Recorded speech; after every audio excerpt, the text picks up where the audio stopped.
Welcome back to Thursday Night Games. We've got a brand new one. This one came out today. We've got Beacon Pines. We do not have content warnings that I could find. So if something happens and you're starting to feel a little uncomfortable, feeling like you might get a little upset, feel free to step away. I won't mind. I'm really looking forward to this. I saw this in demo. Oh God, I think Ninja Tricks played it on his channel in demo or something like that. Or maybe, oh, who else? Somebody played it in demo. And I immediately put it on my wish list and picked it up today, like close to the end of my workday. So I'm very excited to get into this. I'm hoping we can get some good story out of it. I did test to make sure all the visuals were working, make sure all of anything was working. But if you have any problems, feel free to let me know in chat. Let's get started with Beacon Pines. Dear reader, allow me to introduce you to my book. I think I need to turn the volume up on the game. Though it might at first appear like many books you've come across, it is far from ordinary. You may, therefore, have some misunderstandings about its nature. The story that awaits you has not been fully told. In fact, its conclusion is not yet known, even to myself. It is in that way that my book is special. It is in that way that you are special.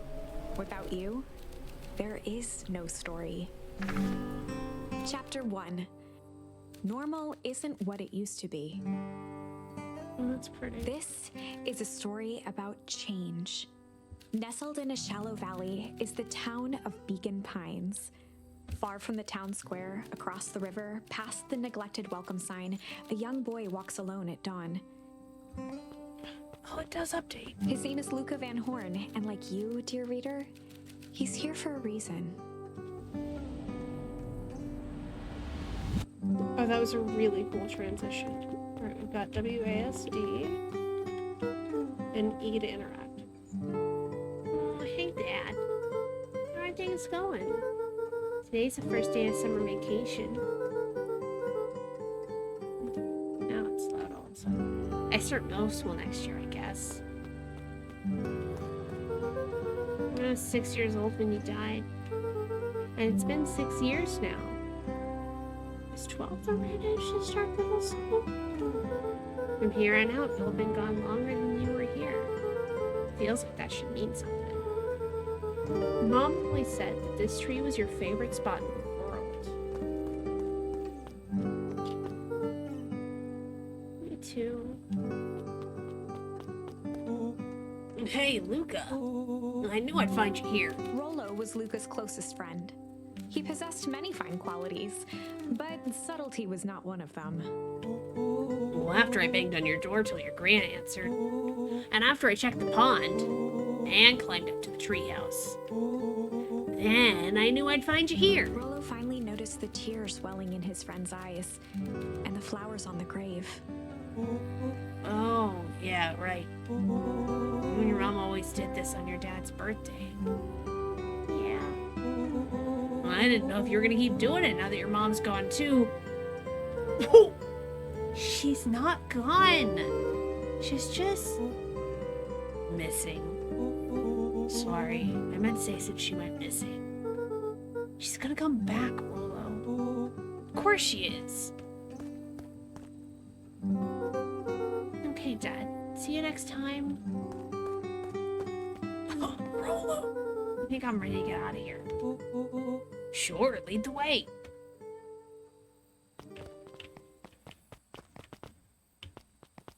Oh, this is so pretty. It reminds me of the 100 Acre Wood in the first Kingdom Hearts game. A charmed life. Tickle. Oh, see. Wonderful! I had a good feeling about you from the moment you opened my book. That charm is a very special thing. Very special indeed. Keep hold of it for now. Its purpose will reveal itself soon enough. Okay. Nothing with the rock over there. Okay. Oh yeah, I almost forgot. The whole reason I was looking for you.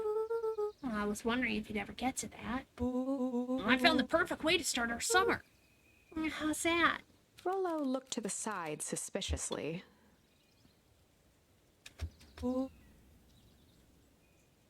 Not here. They might be watching. They who? Shh, not so loud. We need to do this in a secure location. Mission control. Alright, I just have to tell Gran and then we can head out. What are you gonna tell her? I don't know, I'll think of something. If it's all the same to you, I'll meet you at the welcome sign. Your Gran still kind of wigs me out. I don't do well with new people. She moved in like half a year ago. Just meet me at the sign when you're done. Suit yourself, I won't be long.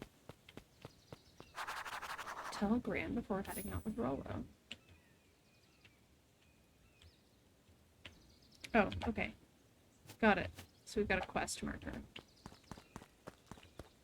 I probably need to put my chat somewhere that it doesn't block the little, Okay, we have it. Oh. What's this? Oh. So it looks like there's certain things that don't activate until you get close enough to them. Which that's going to be interesting. Dear reader, forgive me for this interlude. Remember that charm you found in the dandelion patch? There are more of those special charms to discover throughout Beacon Pines.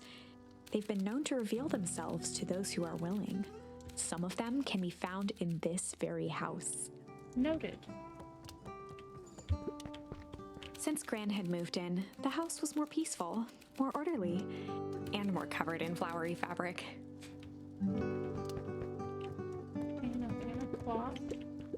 One of his father's old stethoscopes. Luca had spent countless hours listening to anything and everything with it. Not for years, though. Gran had already lit the fire. She kept a warm house, as if by grandmotherly obligation. I love that. The grandmotherly obligation to keep a house warm. Ponder.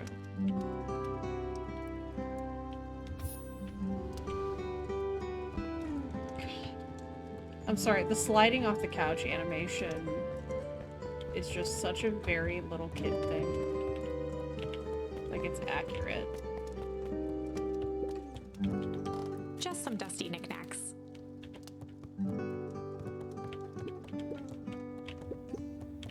Luca paused at his parents' bedroom door. He just wasn't ready to go in yet. Gran had commandeered the upstairs closet when she moved in. What? Some things need shelter from a young boy's mischief, she said. Doing me a concern already. Luca tossed on his favorite old sweater. Even though it was the first day of summer, a chill still hung in the air. Chill. Gran's moving in meant that most of Luca's things had been crammed in the corner. Luca was somewhat annoyed by the situation.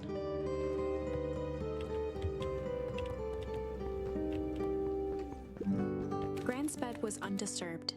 Luca didn't mind that she had a habit of falling asleep in front of the fireplace. It meant that he could read late into the night. I relate to this kid on a deep spiritual level. So that's the type of stuff I would do.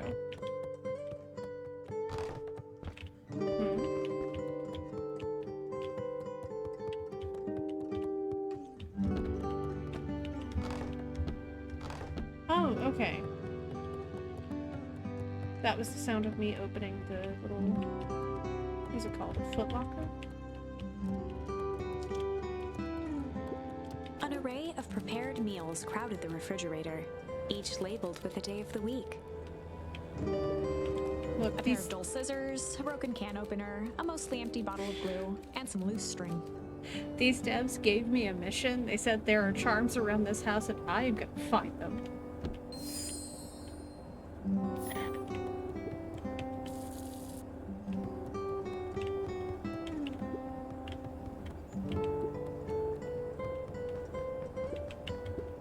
The only piece of furniture Gran had brought when she moved in was an old hutch.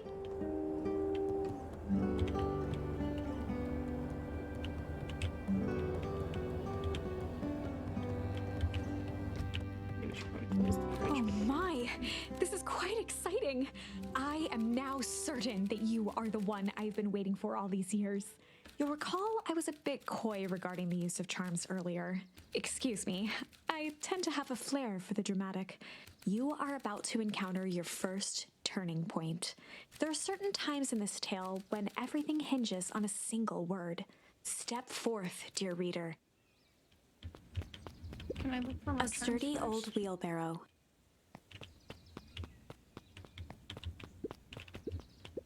Young Luca would spend hours hiding in the bushes, waiting for a chance to jump out and startle his mother. She always enjoyed humoring him by feigning terror.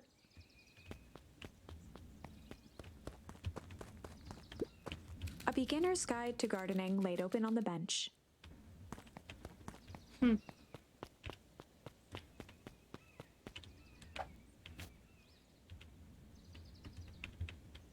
Okay, so it's just those are now actions in a conversation. Hey, Graham, I'm gonna go hang with Rollo for the day. See you later. Hold up now. Where are you and Rollo headed exactly? Nowhere special. The less Gran knew, the better for everyone involved. We're just gonna go. Ooh, okay. Chill. We were We're just chill gonna for the day. go chill for the day.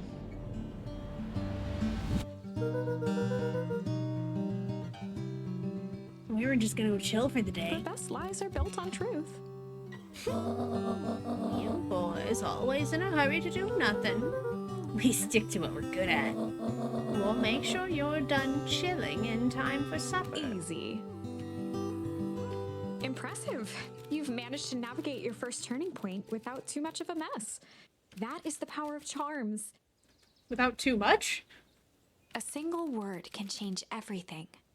I think it's time to introduce you to the Chronicle.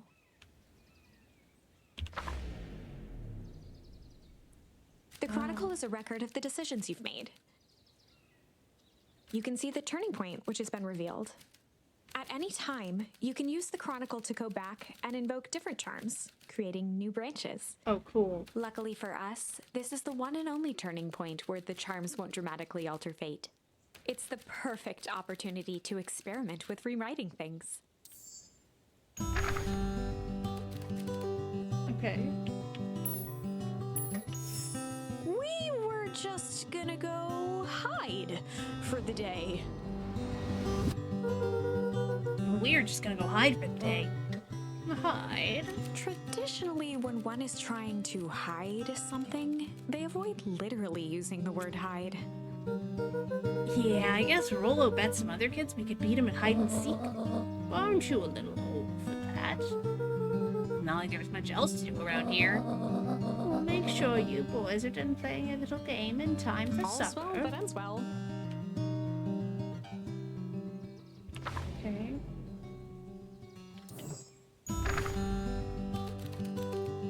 And then what happens if we go ponder for the We day? were just gonna go ponder for the day. We're just gonna go ponder for the day. Well, really? What are you boys going to ponder on such a This was lovely Luca's day chance exactly? to sell his alibi. You know, big stuff, small stuff, medium, mostly medium pondering. Nailed it. Well, make sure you don't overburden yourself with preponderance of pondering. Huh? No, forget it. Off with you now.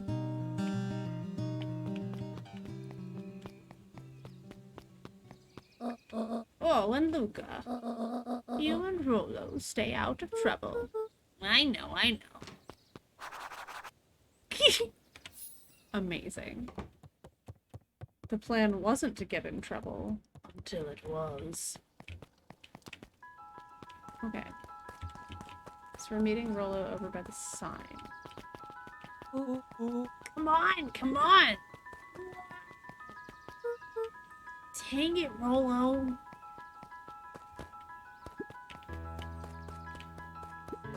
The road leading to Beacon Pines was long and uninspiring. a sort of natural barrier for the impatient. For a town that saw few visitors, the welcome was perhaps more grand than necessary. Anything else? No, okay, that just goes back. That looks like a path through the woods, but I'm guessing if it is, we can't do it yet. You know the drill. Don't let anyone discover our secret path.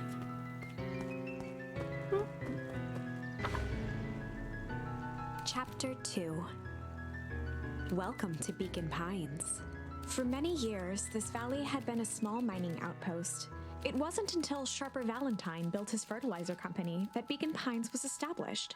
Over the next 30 years, the town had grown and prospered until the foul harvest and his sudden death. In the 6 years since, everyone was simply trying to get by. It's the foul harvest.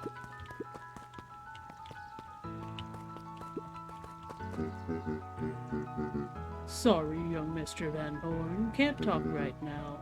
Very busy with Mayor preparations. Augustus Valentine was not busy. No, sorry, Gus. How many times do I... It's Mayor Val... Flustered, Gus instinctively loosened his tie. Keep up the good work. I must briefly attend to a concerned citizen. Hmm? It's nothing. Keep at it. All right, what can the mayor of Beacon Pines do for you today? Oh, just saying hi, I guess. Well, good day to you too, young Mr. Van Horn. Hey, Mr. Kerr. Hey there, pal. William Kerr was the CEO of Perennial Harvest Company. He had become a fixture around town over the past few years. After the failing of Valentine Fertilizer, the town was hungry to welcome a new source of employment. Excited for the big festival? Oh, sure. Come on now, when I was your age, there was nothing more exciting than a town festival. The food, the music, the dancing. Sounds pretty alright. You're gosh dang right it is. I'm looking forward to letting off some steam myself. Make sure to invite all of your little friends. I couldn't keep rolling away if I tried. Excellent. Sorry, Luca, I've got to get back to the proverbial grindstone. Our harvester waits and all that. Oh no, the left side's a little low. I can't. Okay. Is there anything else to look at over here? Can I walk in the water? I can't. This is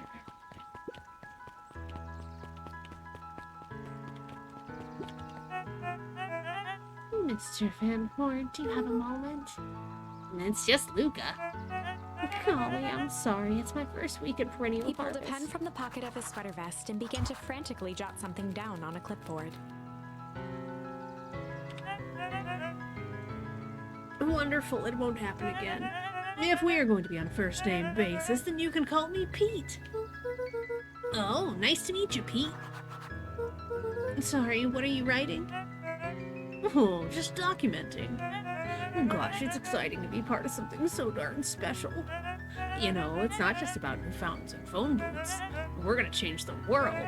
And it all starts here in Beacon Pines. Isn't that amazing? Uh-huh. Anyway, I'd better get... Oh, that reminds me. We'd love to hear your thoughts. My thoughts? You bet. If we're gonna change this town, we're gonna need to get every detail right. That sounds intense. Changing the world is intense. So what do you say? Could you answer a few questions? Well, I guess if it's quick. Wonderful. Open to answering a few quick questions. One down. See, it's not that hard, is it? Oh, okay, we're going already. Question 2. What is something you love about Beacon Pines? I've never really thought about it before. Perfect. It's the only place I've lived. See, that wasn't so painful. Pete stopped scribbling and glanced up from the clipboard. Was it? I guess not. Huzzah! Our first 3 questions answered in record time. Are you literally writing everything down? Thank you so much for your time. I need to process these answers. We can save the rest of your thoughts for later. Okay. Our harvest awaits. Peters or something.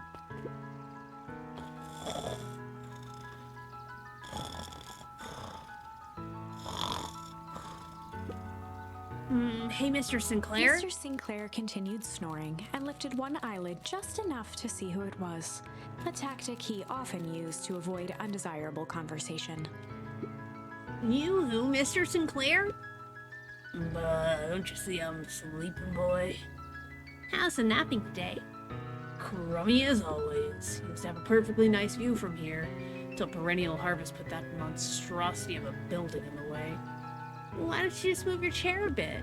Why should I be the one that moves? If it's a showdown they want, I ain't gonna be the one who blinks.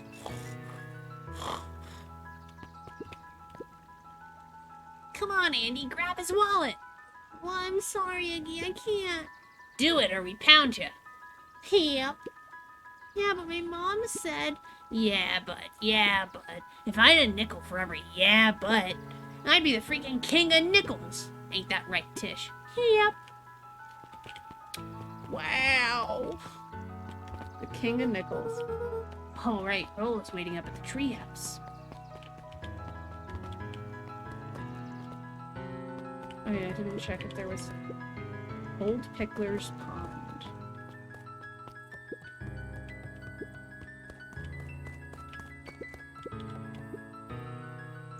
Hey, Jetson. Is the line playing any tunes today? No bites this morning, I'm afraid. Come to think of it, I can't remember the last time I reeled one in. But hey, it was never about the catch. This is where I come to think. Yeah, that's what my dad used to do here.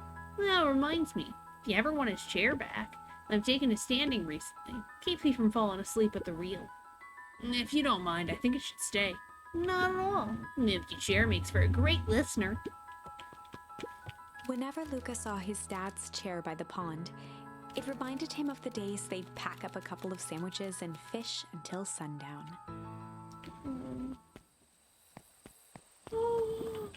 Luca opened the tackle box and picked the perfect bait.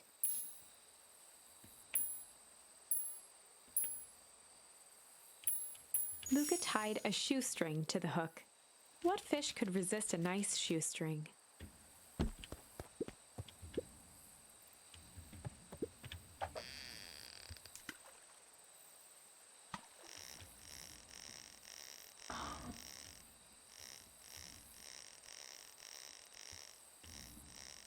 Oh, this is cute. This little fishing minigame. Where do you think the other one is? Hard to say. Sometimes things drift away. That's not fair.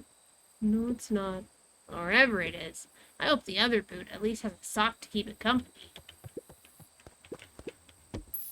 Can I get the... Luca gently baited a feather onto the hook, good for skimming the surface. Oh, how interesting.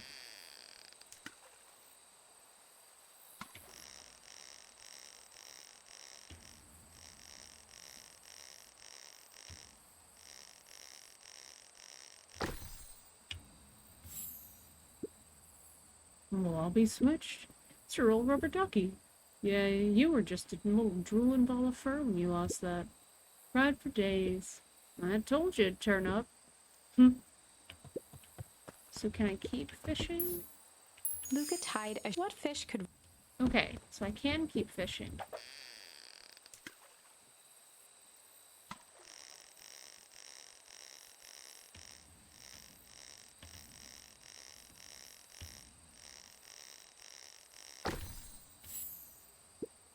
Oh, but it... Can I do both? Luca gently good for skim... Luca tied... What fish could... Okay, I can't, like, combine them. Give it a good cast now.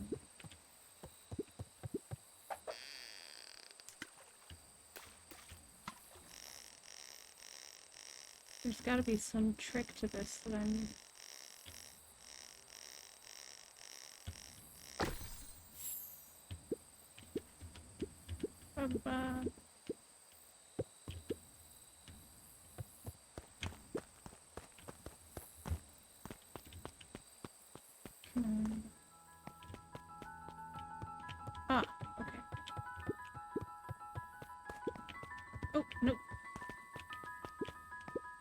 Mission control. Authorized personnel only.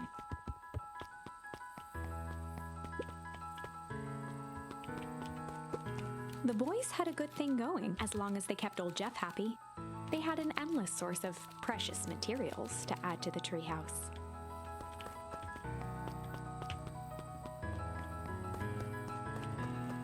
Interesting.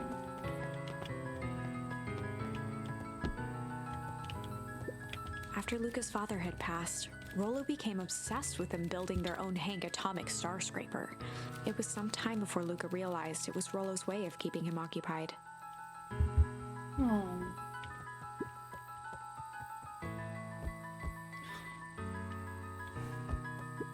On certain nights, when the clouds were just right, the boys could tune into strange patterns of static.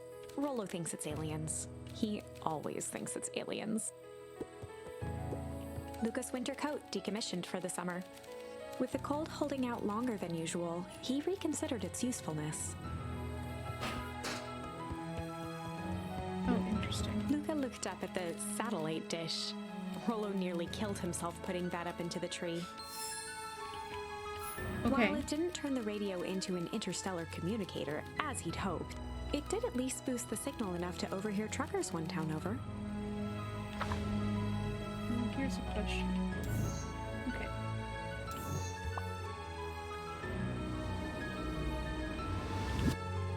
And then we now have Hull, Junk, Shell, Hide, Ponder, and Tickle. I'm okay. What's this top secret plan to start our summer? So you know the abandoned warehouse by my place? The old Valentine building? Yeah, well, it isn't abandoned. What makes you think that? Get this. Last night, it was glowing. Glowing? Are you sure? Kinda. That place has been empty since the foul harvest. Yeah. Who would even want to poke around that place? We would, Rollo. We would. Wait. It's just a busted old warehouse. I just meant we could do some research at the library. You won't actually go to the warehouse? Wait a second. 6 years ago, his dad died, and 6 years ago, the foul harvest. I sense a connection. What do you expect to find?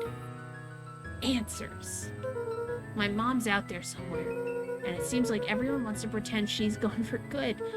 And you don't have to come, Rollo. If you don't want to, Luca, remember that time I sort of accidentally burned down the chicken coop? And you jumped in and said it was your fault before my pa throttled me? This is a flamin' chicken coop sorted deal. I've got your back. thanks, Rollo. Now that I think about it, poking around a decrepit fertilizer warehouse is exactly how I want to spend the first day of summer. Let's go! That puzzle anything? Okay, got it.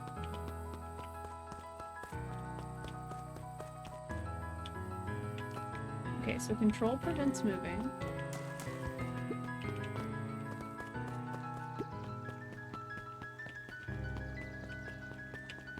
Can I go talk to the individual on the ladder yet? Cannot.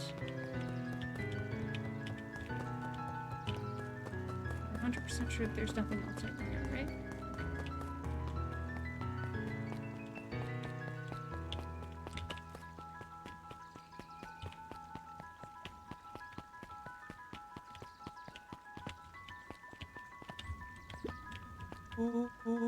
I'm just catching my breath a bit. Go on, I'll catch up. Last Chance Diner. Beacon. Holden Wilder ran the local paper of record, the Beacon. Hey, Mr. Wilder. Morning, Luca. What's the day have in store for you? I was wondering if you heard any news about news. The Beacon knows that news needs news, the news that needs knowing.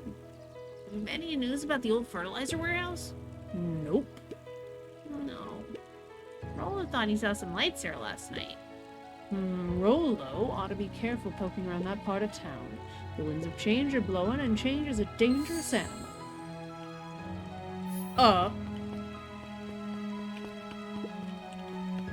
I'm not concerned. You are. Luca could see the morning regulars nestled in their booths at the early bean. Hey, Mrs. Nelson. Morning, Luca. Any big plans for the summer? Not really. Heard anything about the old fertilizer warehouse? Any strange happenings? Can't say I have. Either way, a dusty old warehouse is no place for a young boy. You be safe now.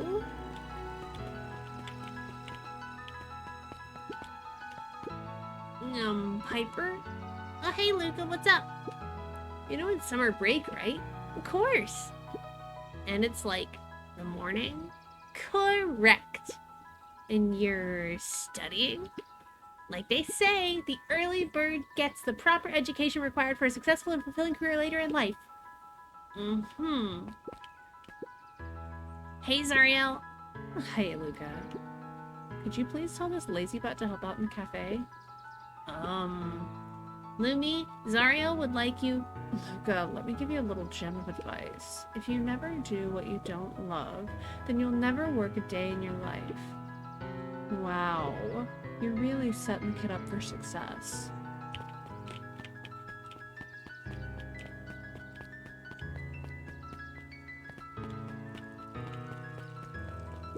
Miss Hatch could often be found near the fountain, too absorbed in a book to be distracted. The two wandered down the wooded path, unaware of the danger ahead. Oh, this is getting good.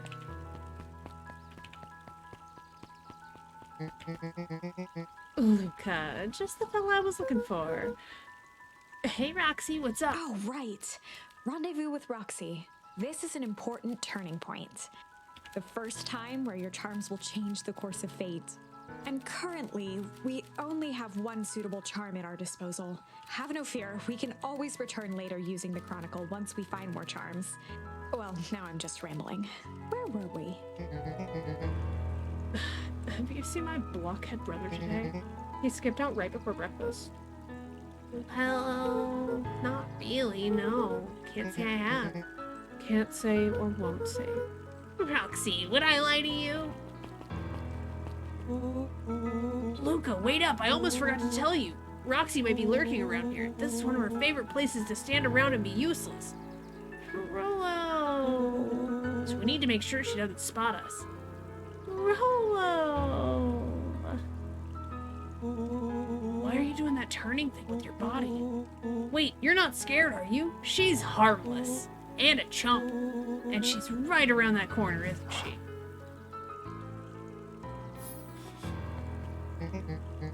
Don't mind me, just over here lurking uselessly. Oh, hey, sis. Nice weather we're having, huh? I couldn't help but notice you snuck out this morning before breakfast. Wasn't hungry. Also couldn't help but notice your morning chores were left unchored. Roxy, I'm gonna level with you. I'm sick and tired of digging up carrots. We all gotta pick up the slack since the foul harvest. Well, almost every carrot I dig up is rotten, and the rest look like they were hit with Hank Atomic shrink array. All the more reason to keep on digging.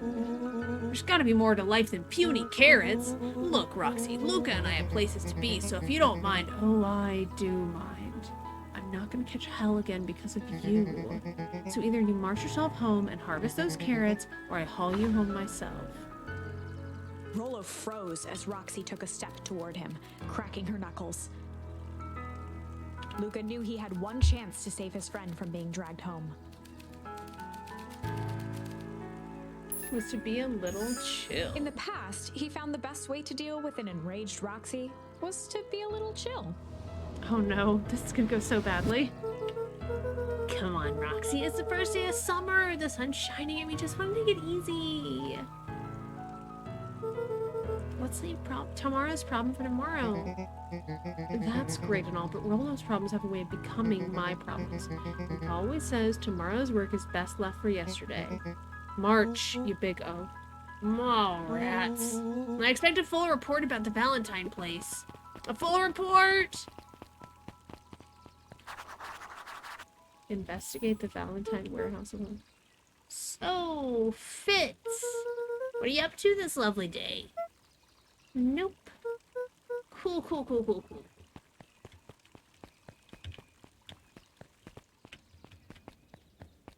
Alright. Hopefully we can...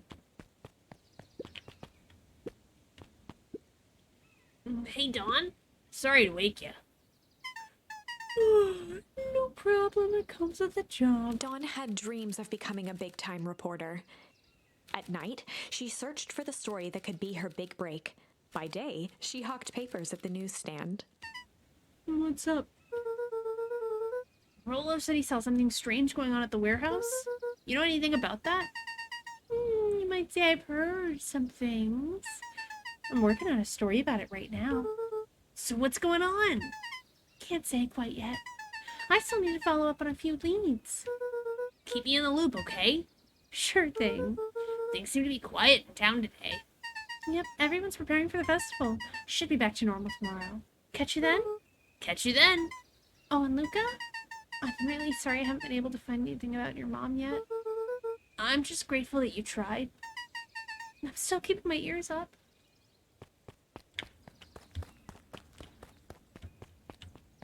Okay, got it.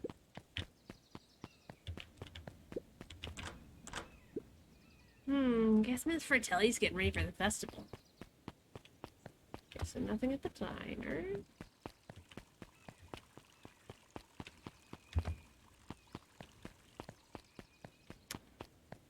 Evening all. Is this a tale? I didn't demo it, someone did. Because that's where I saw it, and I immediately was like, it's on the wish list, it's happening. But it is Telltale-like, I think. Great news. No, yeah, I think Trix did.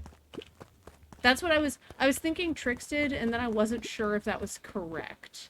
But yeah, there was someone demoed it. It was either Trix or someone else who demoed it, and I saw the demo and was like, and that's on the wish list. So it released today. Hey, Griffin. How's the ice cream get going? Not great. Still pretty cold out. I'm in the business of selling cold. I'm sure things will warm up soon. Mr. Tolliver's not at his grocery stand? He's prepping for the festival, I guess. Gotcha. Is there anything else to smack? Hey, Bert. Hi, Luca. I'm doing some fact-checking for the town history exhibit. Look, kid, I'm just here to put up the lights. But did you know? When the town was founded, there were only 7 citizens. These are the lives of the people before the cosmic being fells. They were able to go to the lamp. Oh, I kind of love that, though, as a theory. And they all worked for a mining company, and there was only one dirt road leading to town, and there still is only one road leading to town. All right.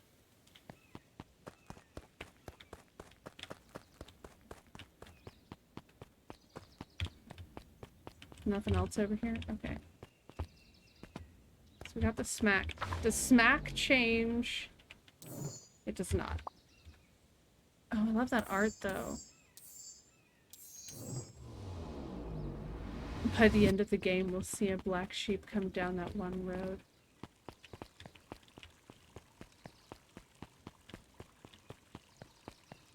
And then it ends.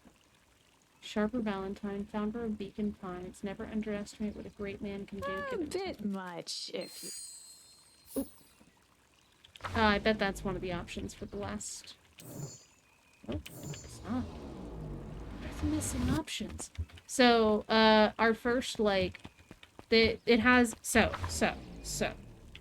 We have these moments called turning points. And we can go back to them in the chronicle, and you can see, like, there's the little branches coming off of there. I realize I'm pointing at, like, my screen, and then you're not going to see what I'm actually... But you can see the little branches that come off of it, and those branches apparently change based on what options we choose. So yeah, that's the Telltale quality. But we can navigate back to them anytime we get new options. Hey, Solomon. Apologies, no time for chit-chat. Jeff's hardware closed down about a year ago. The effects of the foul harvest stretched wide. When there are no crops in the field, tractors don't need fixing. Yeah, that's accurate. Looks like the library hasn't opened yet. I'll check back later.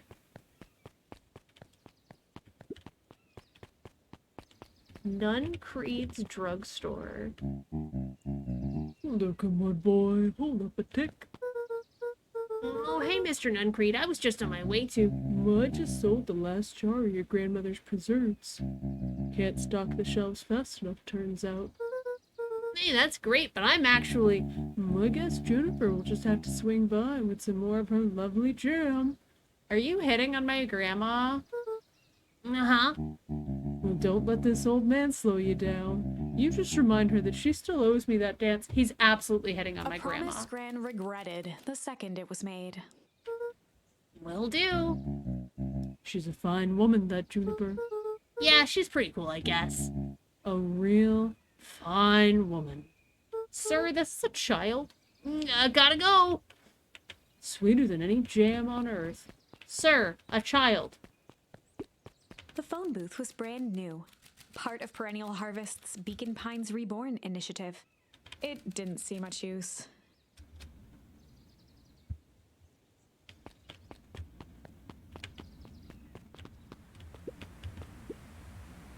Hey, Luca.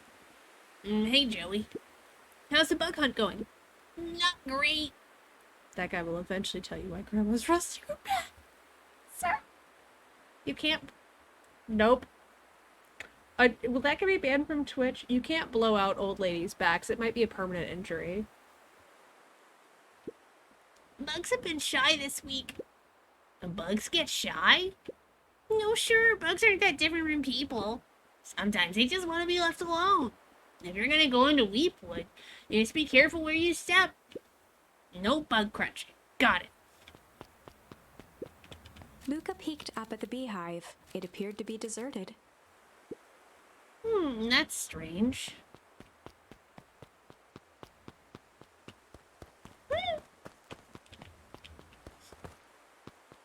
Exercise, of course. You know, After better the than foul harvest calisthenics. destroyed their wealth and reputation, the Valentines shuttered off their estate from the rest of town. The Valentine mansion loomed over every other building in town, both figuratively and literally. That's very French Revolution.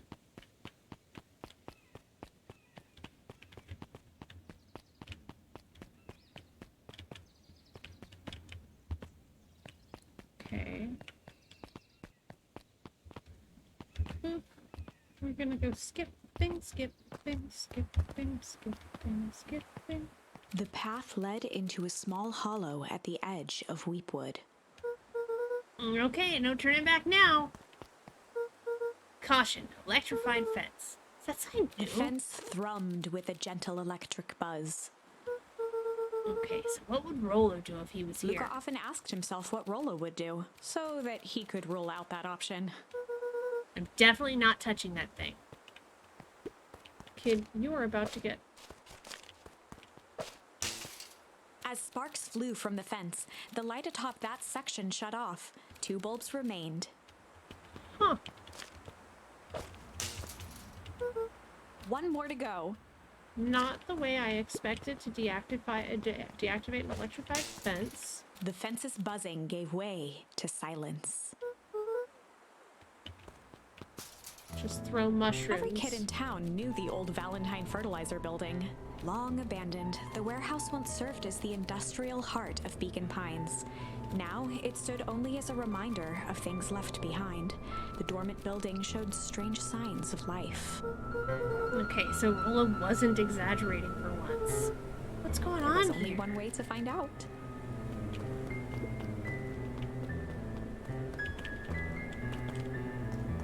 Man, gonna be like, your grandma needed help moving around. I obliged her. She is such a great woman. Wow, that smells awful. Too bad Rolo's not here. He had no problem poking around in there. The hose emitted a subtle sound. It was actively draining some kind of liquid.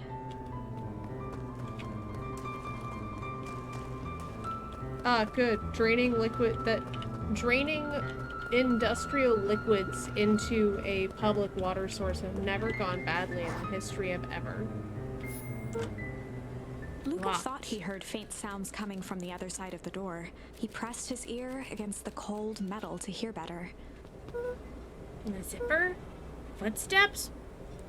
Yesterday's my players in D&D surprised me they didn't roll the Warehouse of Terrorists they rated. They have a half good, half amoral composition, and it's great. The sound of footsteps grew louder. So, did they, like, negotiate? Did they negotiate with terrorists? Hello?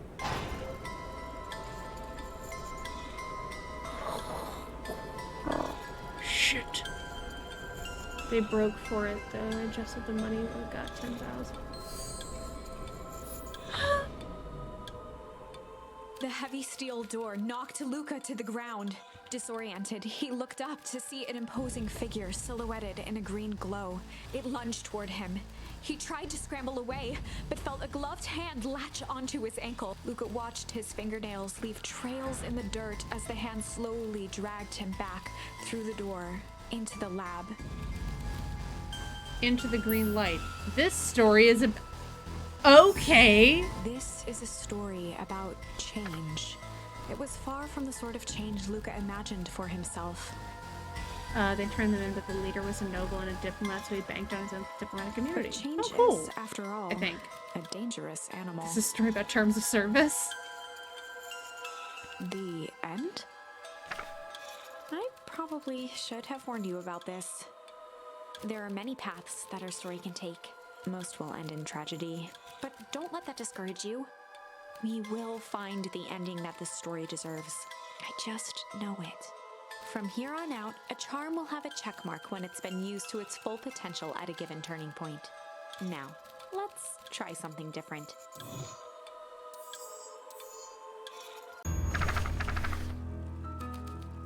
Yeah, this did go dark. I agree. Must be a little shit.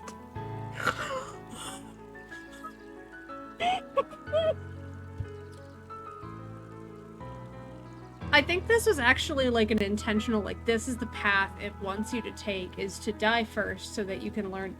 I love this. In the past, he found the best way to deal with the enraged Roxy was to be a little shit. In the past, he found the best way to deal with an enraged Roxy was to be a little shit. Make a break for it. What have you done?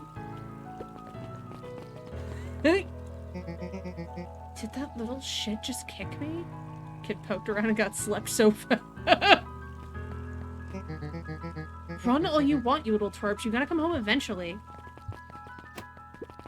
Sorry. Investigate the Valentine warehouse with Rollo. Sorry about that. Rollo can get Solomon overexcited Valentine. sometimes. Current ward of and future successor to the Valentine fortune huffed as he brushed off his pants. A town of complete and utter fools. One wonders if it's worth taking anything here seriously. Either way, I'm really sorry. No matter. How are you doing? Me? Yes, with all that business about your mother and whatnot. No, I'm getting by. Still no word from her at all. No. That is truly a shame. Your grandmother has taken residence to keep house? Yeah. And how's that going? We mostly stay out of each other's way. You make it sound like she's rarely at home. It's not like that. She just has a lot to do. She's still settling in and trying to figure out how to make ends meet. Indeed. Well, count your blessings. Better to have a caretaker who's rarely around in lieu of one who tries to compensate by smothering you with attention. That doesn't sound so bad. Trust me when I say it's best to rely on yourself. Family has a way of creating more problems than they solve. How old are you?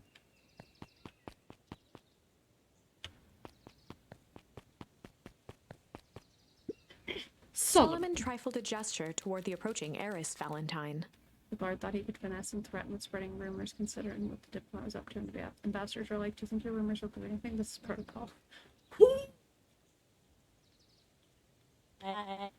Speak of the devil. Do not wander off like that. I'm much too busy to be looking all over for you. Apologies, Eris. I was just taking a stroll through town. Strolls are for commoners. You are Valentine now. Now? I want you to be present for the construction of the History Museum. The future of this town relies on its ability to remember our family's great past. Of course. This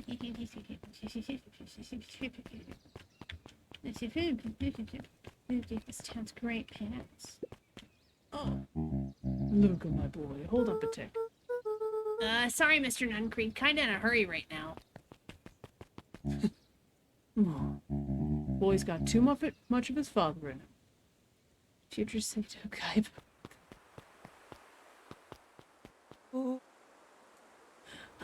I win! Little help? I am the champion! We were racing? Did that row get longer? Like anything ever changes around here. It seemed longer. You're just lightheaded from the run. Yeah, Rolo is not in shape. You really need to pace yourself better next time.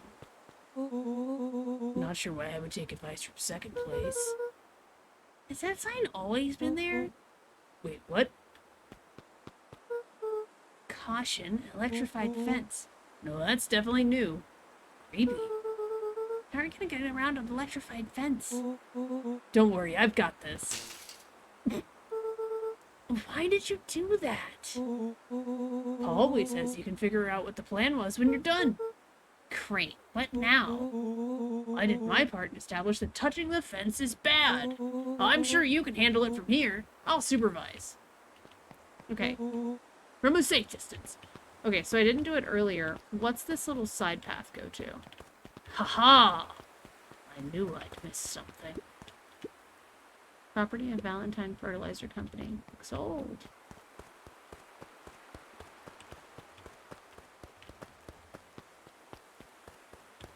Okay, there's nothing back here. Got it. What happens if I throw a can? Because I threw mushrooms last time.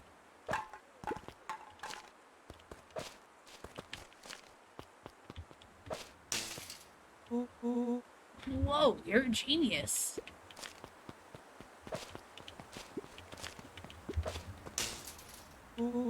Valentine's doing a dump and pump scheme. Like, gasp. Well, I think that did it.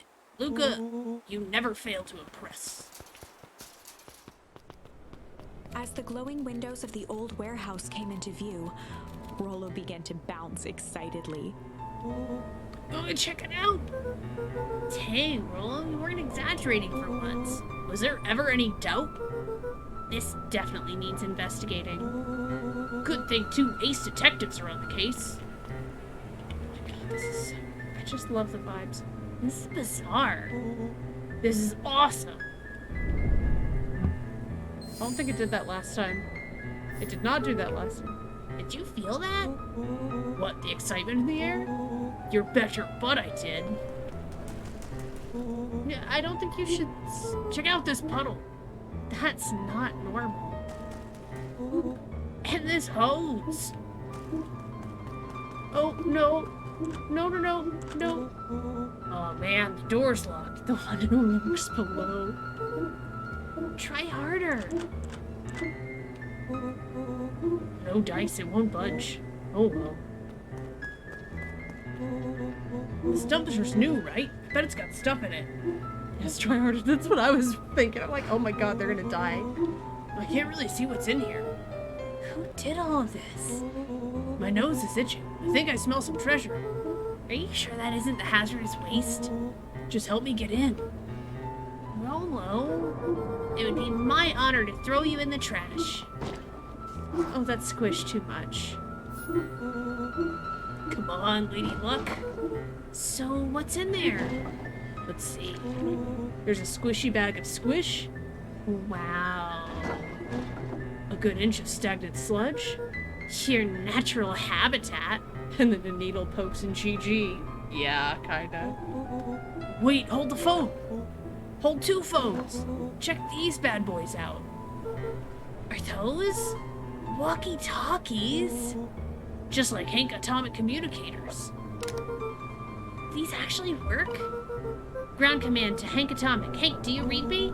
This is Hank Atomic, ground command. You're coming in 5 by 5. Oh, hey Jay, how you doing? How are your vital readouts, Hank?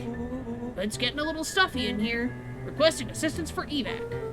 Help is on the way. Thump, thump, thump. What was that?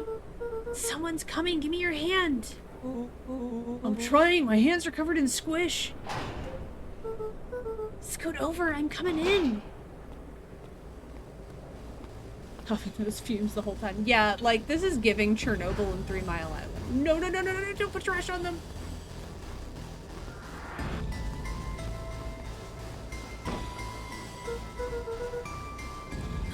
Tell me you saw that. Dude, I don't know what I saw. They locked Dumpster and GG. He's coming back. Get down. Yeah, I think there's gonna be a lot of GG in this game. That looks like a radioactive body. That's a lot of trash bag with a very body-shaped form He to it. sat petrified under the weight of the bag. Oh god, tell me that's not what I think it is. Luca, do you know what separates run-of-the-mill detectives from ace detectives? A ridiculous hat? When the chips are down, ace detectives dig deeper for clues. Rollo felt around at the large sack which burdened them. Oh, red herring. It's not gonna be a He body. snapped off a tag from just within a small zipper opening in the bag. It's some sort of badge or something. What's it say? Rollo held the badge up to a Nope, faint definitely a shaft of body. light Never within the mind. dumpster. Dr. Prescott Deep Engineering. It's a name tag. Who would throw away a bag full of slimy old name tag?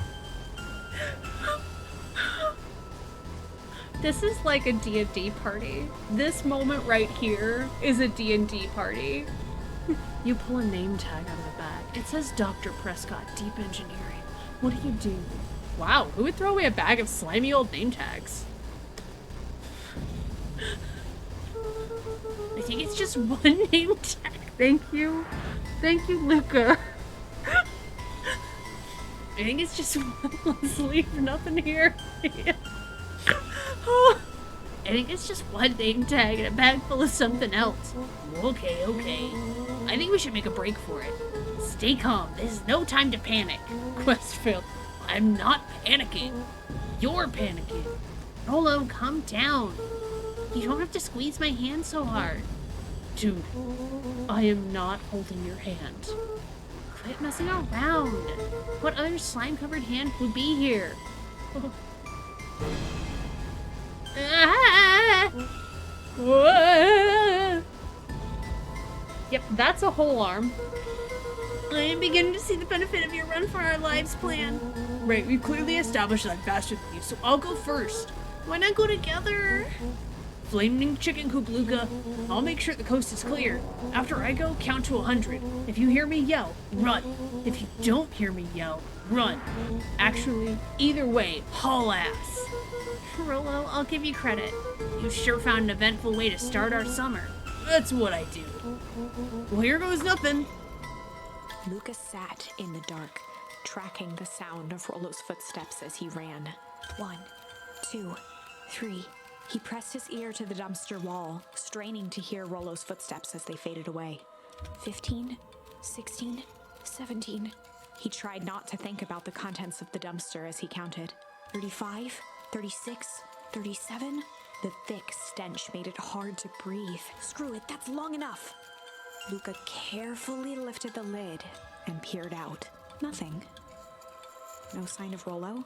No sign of the man in the yellow suit. Time to haul ass. Luca clambered from the dumpster, stumbling to his knees. He was up like a shot and running, sprinting toward home as fast as he could. Beacon Pines flew by, blurred by the tears that welled up in his eyes. He wouldn't remember getting home at all that night. Throwing his front door open, storming up the stairs to his room and surrendering to sleep almost as abruptly as he hit his pillow. Chapter 3. Finding a Friend. The next morning, it was quieter than usual at the breakfast table. Yeah, Rolo's gonna go missing, and we're gonna have to find Rolo. I can already, like, that's... Only the sound of silverware and chewing interrupted the awkward silence. He went to bed with no shower. I know, right? Like, that just sounds so gross. I finished jarring a mess of jam last night. Uh-huh. So that'll need to get delivered into town today. Okay. So what did you and Rolo get up to yesterday? Nothing interesting. Is there a landline in this house? What year is it? Hello? Calm down. Yep, this is Rolo's parents. No, of course it was the right thing to do. Start gathering, folks. I'll be right there. Are you sure there isn't anything you want to tell me about yesterday? Anything I want to tell you? Not really, we just sort of ran around a little bit. Gran's brow furrowed. She let out a long sigh. Her voice was quiet and even. I have to go take care of something. You are to stay in this house for the day. Under no circumstance are you to leave. What? If I am not back by dinner, there's stew in the icebox. But nothing. You are to stay here, understand? Yeah. Say it. I'll stay here till you get back. Good. Yeah, Rolo for sure went missing. Well, that was strange. Grand sign. This is why I can't go see old buddy and get my...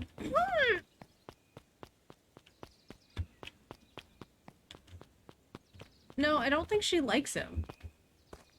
I think Gran, like, doesn't want her to be missing because then she has to deal with old buddy. Is there anything else to look at in this house?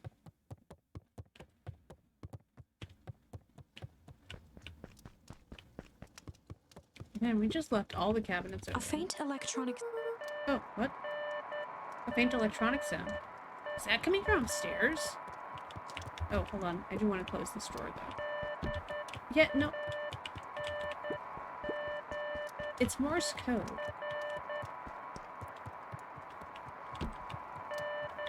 S. Hello? Is anyone there? Oh, nope.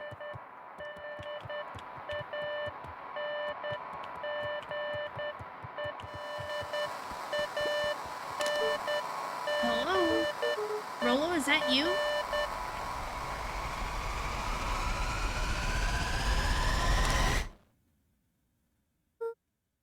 Over? Strange. So yeah, we have strange, rumble, shame, shit, indulgent, smack, change, pull, jump, chill, hide, under, and tick.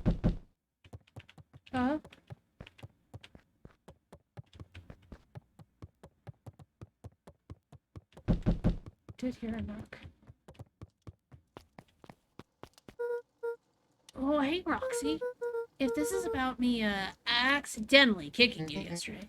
Is Rolo here? No. Look at me, Luca. This is serious. Is Rolo here? No, I haven't seen him since yesterday. Rolo didn't come home last night. What? A pit formed in Luca's stomach. Where was the last place you saw him? We were playing around in Weedwood, and then it was late, and we went home. Weedwood. If he's alive, I'm going to kill that little creep. Is there anything else? Anything that he said? Luca's mouth felt dry. No, we were just messing around. Okay. I need to go let people know to check the woods. Do you just stay out of trouble? Go see if he's hiding in the library or something. Luca could feel his heart beating in his throat. Hello. Where are you? Check the library for Rolo. Oh.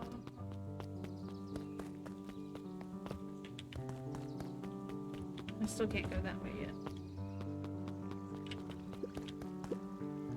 Hey, Bert. Have you seen Rolo? Nope. Oh wait, that was a high pitch. Nope. Though I've mostly been talking to the clipboards. They're setting up lots of stuff for the festival. This one said he had to process some answers. I told him that was fine. I'll wait right here until he gets back.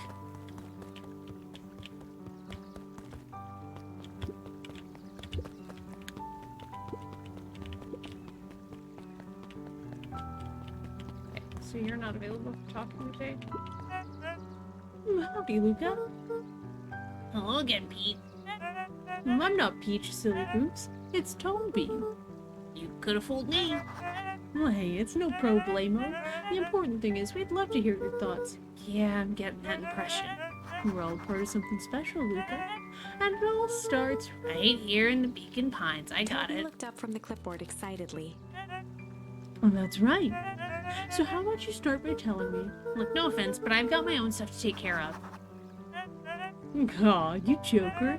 We're all a part of this together. You'll let us know when you're free to answer a few questions. We really need to get back to work. Just a couple more minutes. If Roxy said she'll be here, then she will be here. I just don't see why I'm standing around doing nothing and waiting for Roxy. When I could be standing around doing nothing and getting paid for it. Come on, Lumi. Roxy needs our help. Hi, Blue. Hi, honey.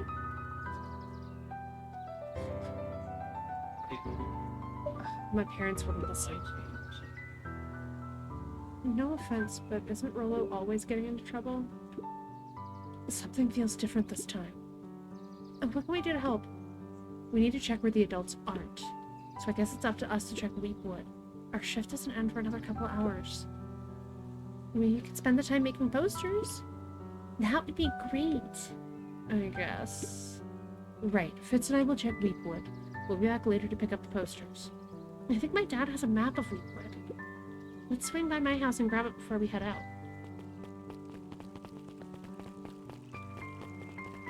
Alright, so her house is that way.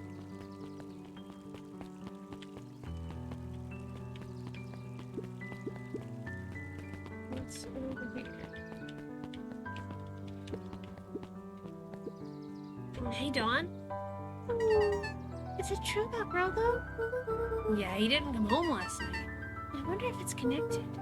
Connected to what? I was checking on reports about increased activity around town. What sort of activity? Windowless trucks, mechanical noises, strange lights, your typical shady stuff. Who would be doing all that and why? Well, I have a few leads. The Valentine family is always suspicious. Perennial Harvest certainly has the resources. Do you have any idea where Rolo could be? The best place to start looking is where the trail went cold. And where did you see him last? We were in the Weepwood, right by Valentine's fertilizer. I'll check out Weepwood when my shift ends. And I'll do my best work at night. Okay, Mrs. Fratelli is still getting ready for the festival. 2 days. What's this about a missing child?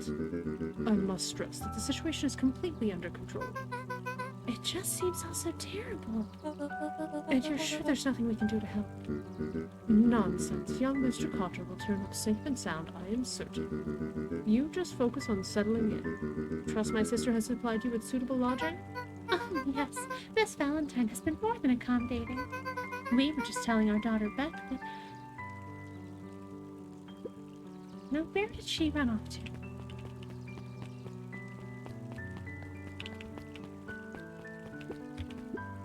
His eyes went wide in disbelief. What do you mean vanish? That's impossible. Oh my, he doesn't even see the danger he's in. I like that she's reading the book that we are playing. Oh, pff. Okay. There we go. Hi, Luca. What's up? You haven't seen Rolo around recently, have you? He doesn't come around here much. Not since they made a rule that he can only order decaf.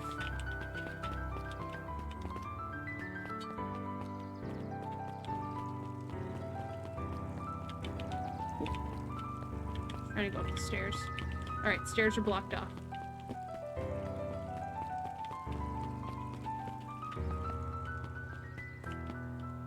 Wait. Oh my gosh, another. Hey, Ethan. History Museum. It's laughable, really. Did you happen to see Rollo in there? No, just the shadow of a family clinging on to a town, clinging on to the past. Cling. Feel free to check for yourself, but don't expect to have your mind blown. Hey, Griffin, has Rollo been by? I haven't seen him all day. I'm sure he'll show up safe and sound, and when he does, tell him there's a strawberry chocolate double scoop waiting for him on the house. He'll like that.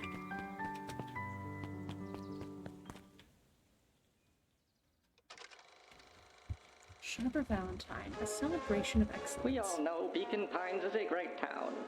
What you may not know is great towns grow from mighty roots. And that is why you cannot tell the story of Beacon Pines without telling the story of one Sharper Valentine. Young Sharper's keen intellect and strong moral fiber led to a grand vision. A vision of a community dedicated to a better tomorrow. In his own words, a better tomorrow is within our grasp, but it requires a singular mind to harness it. Lucky for us, he decided to grow that vision here, in Beacon Pines. And how does one grow a better tomorrow? With fertilizer, of course. Valentine's Fertilizer Company became the lifeblood of a town yearning for purpose. But then tragedy struck, a scientific experiment gone wrong. An accident which took Sharper away from us far too soon. To this day, we struggle to pick up the pieces. But one foul harvest isn't enough to stop the people of Beacon Pines. The spirit of Sharper Valentine lives on. It lives in the hearts of everyone with a dream for a better tomorrow. Together, we will follow his example and grow a bountiful future. Paid for by the Valentine family and the Valentine Fertilizer Company Remembrance Fund.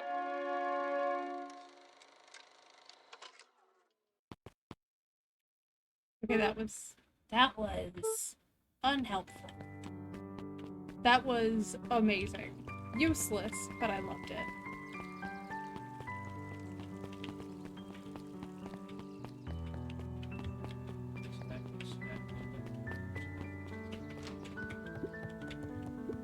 Oh, the cobs I've eaten. A salad-centric travel guide for the mildly adventurous. Yuck. Sally Seashore's simple succulent sundries. Luca brushed off a smudge of dust. Or maybe it was flour. 30 recipes so easy you'll doubt it's even edible. I don't think that's how edible works. A peek behind the curtain. The methods and ruminations of Patrick C. Montesquieu, one of the greatest acting minds of our time, by Patrick C. Montesquieu. Oof.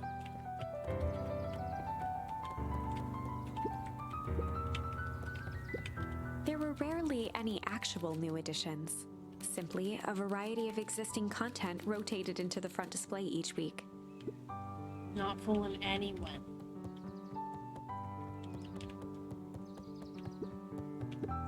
Check The bottom bookshelves corner first. shelf was a dusty array of thick science books. Only one binding was clean enough to read. Cellular Biology and the Chemistry of Mitosis.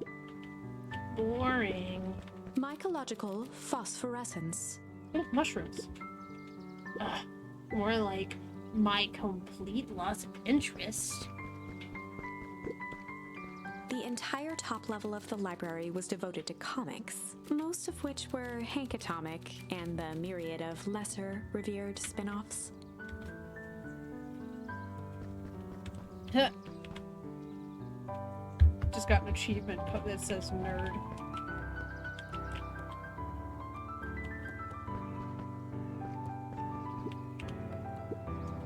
Hey, Jace. Hey, Luca. Did Rollo come by? No, I was actually surprised.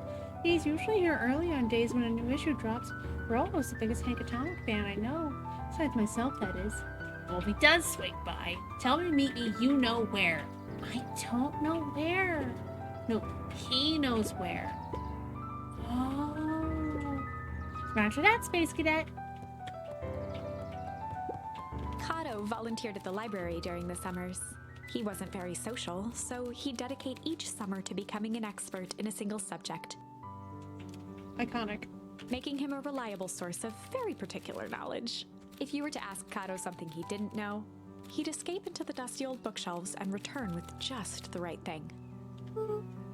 Hey, Kato? Kato was lost in his reading. Luca crooked his neck to see the title, Introduction to Melitology. Honey? No, Melita. Melita, yeah. It's, Melissa, but it's from Honey. Hey, Luca, you snuck up on me. Good book? Just started it. He gestured to the shelves. I'm really running out of books I haven't read yet. So now it's on to the wonderful world of bees. Turns out bees are pretty cool. For instance, did you know that around 70% of bee species actually live in underground tunnels? Or that if there are 2 queens in a hive, they'll fight to the death for supremacy? Fight! It's a great art. That's interesting, but you haven't seen Rollo around recently, have you? Not since yesterday. Keep an eye out for him, okay? Sure thing. I'll see him. If I see him, you'll be the first to know. And I can't get behind the desk. Okay.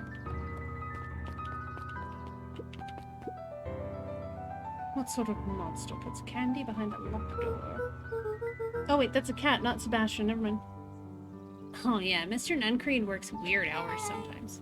Of course he does. How about you? When do I work? No, what's your name? Luca Van Horn. You new here?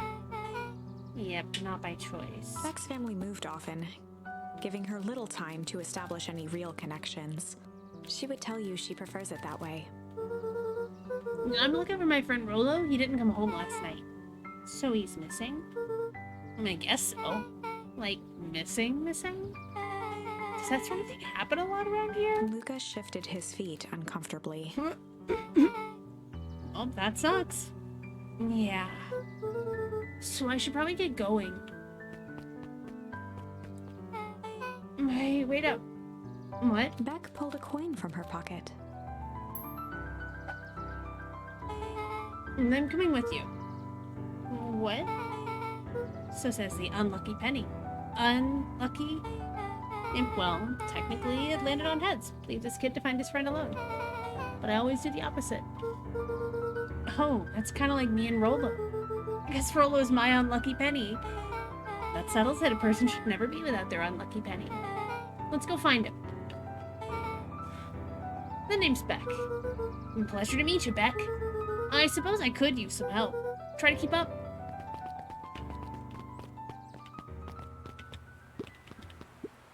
Joey, have you seen Rollo around? No, sorry, Luca. I've had my eyes in the dirt looking for beetles. I can't seem to find any. You never came home last night. Do you think it's because it's been colder than normal? Well, I don't see why that would have anything to do with Rollo. No, the beetles. Do you think the temperature confused their circadian rhythm or something? Who's to say? I'm no beetleologist. Just keep an eye out for him, will ya? Of course.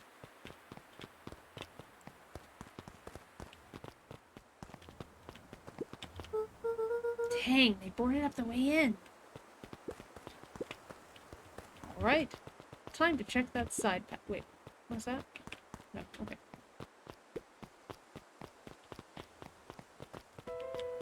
Oh, that's more green liquid. Luca felt a chill as he approached Beck. Her eyes were locked on the strange green liquid. The nearby grass was coated in a fine layer of frost. Is this sort of thing normal around here? Because puddles of glowing ooze are definitely not what I expected from this place. I have no idea what that stuff is. Well, the next obvious step is science. And what does science suggest? Poke it with a stick! Luca watched as Beck dipped a broken tree branch into the goo. Beck's eyes widened as flowers grew from the dead wood. First small buds, which quickly bloomed into vibrant petals. You know, that's way too fast.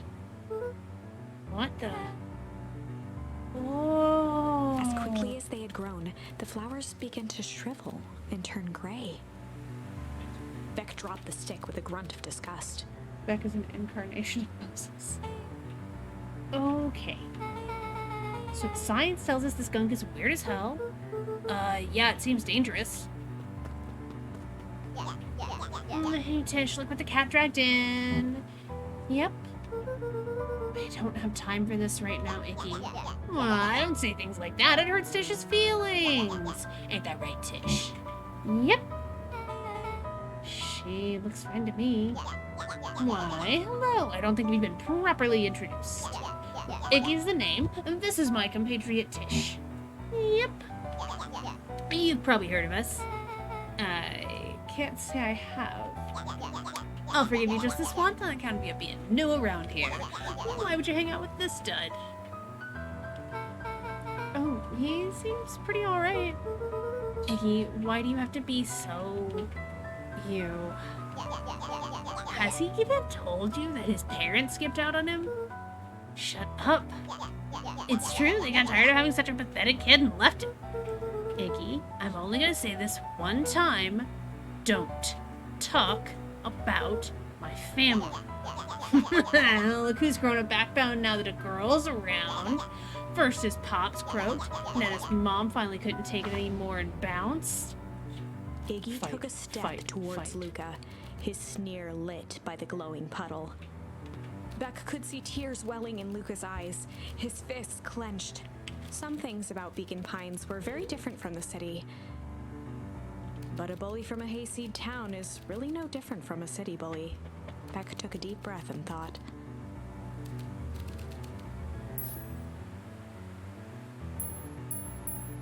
Oh. Well, time to bust out the I strange. guess we're not smacking him.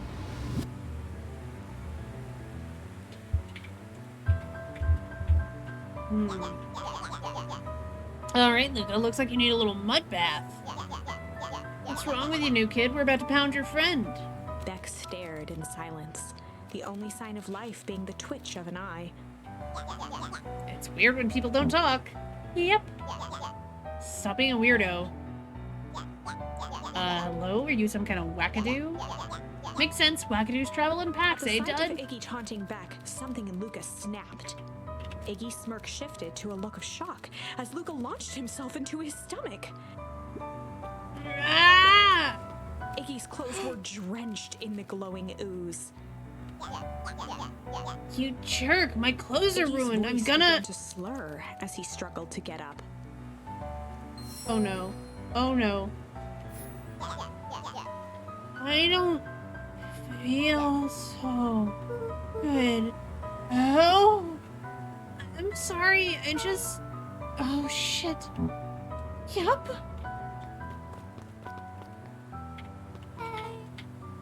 That was intense. Iggy's gonna be okay, right? Nothing about this seems okay. Person at the warehouse. This strange ooze and what it did to Yeah, Iggy. no, this is not good. Was Rollo caught up in all of this? We have to find Rollo. You took the words out of my mouth.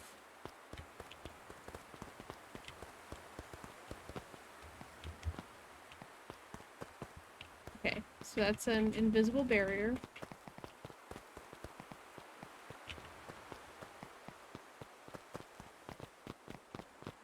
Oh no.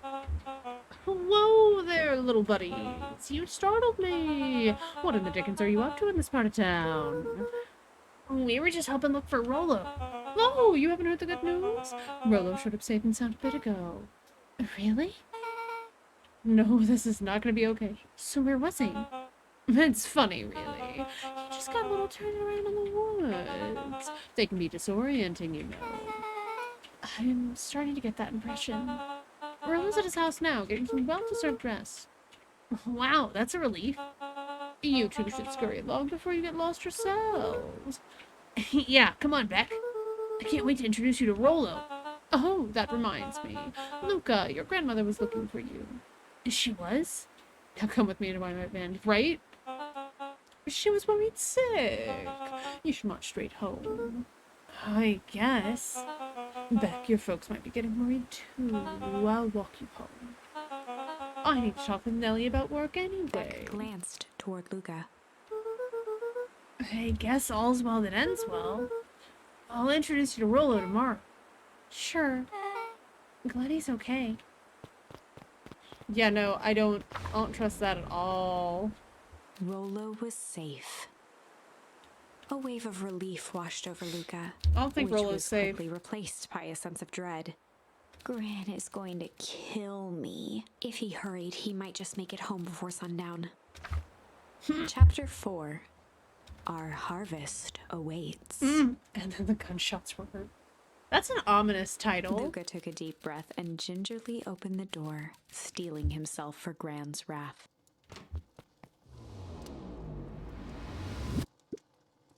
Gran? I'm home. Everything's fine. Gran?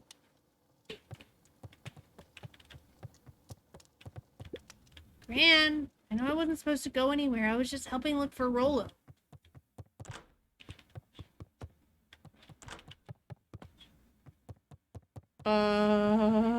Luca was alone. The house was empty. So Gran's not back yet. I guess that's a good thing. Nothing to do now but sleep, I guess. No, I wasn't. Luca was sitting by the pond, listening to small waves lap against a rock. His father sat in a folding chair in front of him. Without turning, he spoke. "Why don't you grab me some nice bait?" "Sure thing, Dad." Luca hopped over to the tackle box and popped open the lid. Inside was a rolling, buzzing mass. "We're fishing with bees?" Luca's father gave a warm chuckle. "Well, you catch more fish with bees than honey. Pick us out a good one." Luca closed his eyes and plucked out a bee. He could feel its wings struggle between his finger and thumb. Holding it at arm's length, he hurried over. His father deftly baited the hook and examined his work. Bee violence, I guess? Interesting choice. With a practiced flick of the wrist, the line buzzed in a graceful arc. The water accepted it without a splash or ripple. The wrong choice. But I respect it. The pond began to freeze over. Sometimes we gotta make the wrong choice before we can make it right. Pallid ice propagated across the still surface with an alarming speed. Luca scrambled back as the ground beneath him turned cold. "Dad, I don't understand." "Sorry, kiddo. Understanding isn't always part of the deal." The relentless ice shot through the fishing line toward his father. "Dad, look out!" His father casually wound the reel. "None of it's your fault, you know. Never was." "Dad, we have to go!" Luca grabbed his father's shoulders, trying to pull him away. "Please, you have to run!" The ice crackled as it spread across his father's hands. Oh, honey, I haven't dropped anything. Please stop sniffing around the desk. You keep bumping into me in the middle of me being startled. That's the thing about fishing, Luca. His chest began to crystallize. You toss your hook in, and you never know what you're gonna pull out. Fully agreed. This is fantastic nightmare A imagery. shock of searing cold ran up Luca's arms. He gave one last desperate tug. The chair tipped backwards in a single frozen mass. Luca tried to stop the momentum, but it was too late. He watched the icy form of his father slam into the hard ground, shattering into 1,000 pieces that crowded around his feet. "Dad, I don't understand. What does all this mean?" The gentle rustle of leaves was the only reply.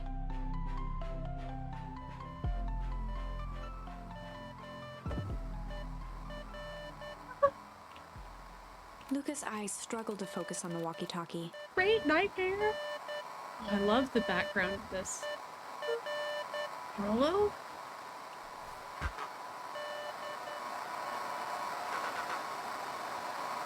Faintly, he could hear Rollo amongst the noise. Luca. Rollo, is that you? Luca. There? Rollo, it's the middle of the night.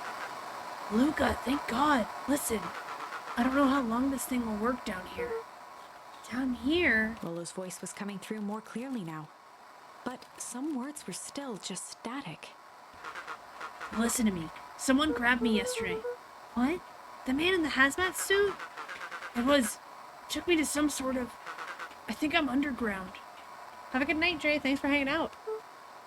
Underground? Are you okay? Kinda. They seem more interested in For now, at least. Mr. Kerr said you made it home back safe. Kurt, no, trust. Hold on, someone's coming. The signal went silent. Rollo? Rollo, where are Luca you? held still, waiting for a response, his pounding heartbeat marking the passage of time. Okay, I think they're gone. It's getting worse. I can barely hear Rollo's you. voice began to fade. Losing signal. Not much time. Mission control. You need to... The treehouse. The treehouse. With that, the signal died for good. What was he trying to say about the treehouse? What's at the treehouse? The antenna. He wants me to use the antenna in the treehouse to get a better signal. Rollo, you're a genius. Real talk isn't trying to talk into a walkie-talkie when someone says someone's coming. Right? Right? When someone says someone's coming, you do not speak into the walkie-talkie until they say they're gone. Luca grabbed the walkie-talkie and sprinted to the treehouse.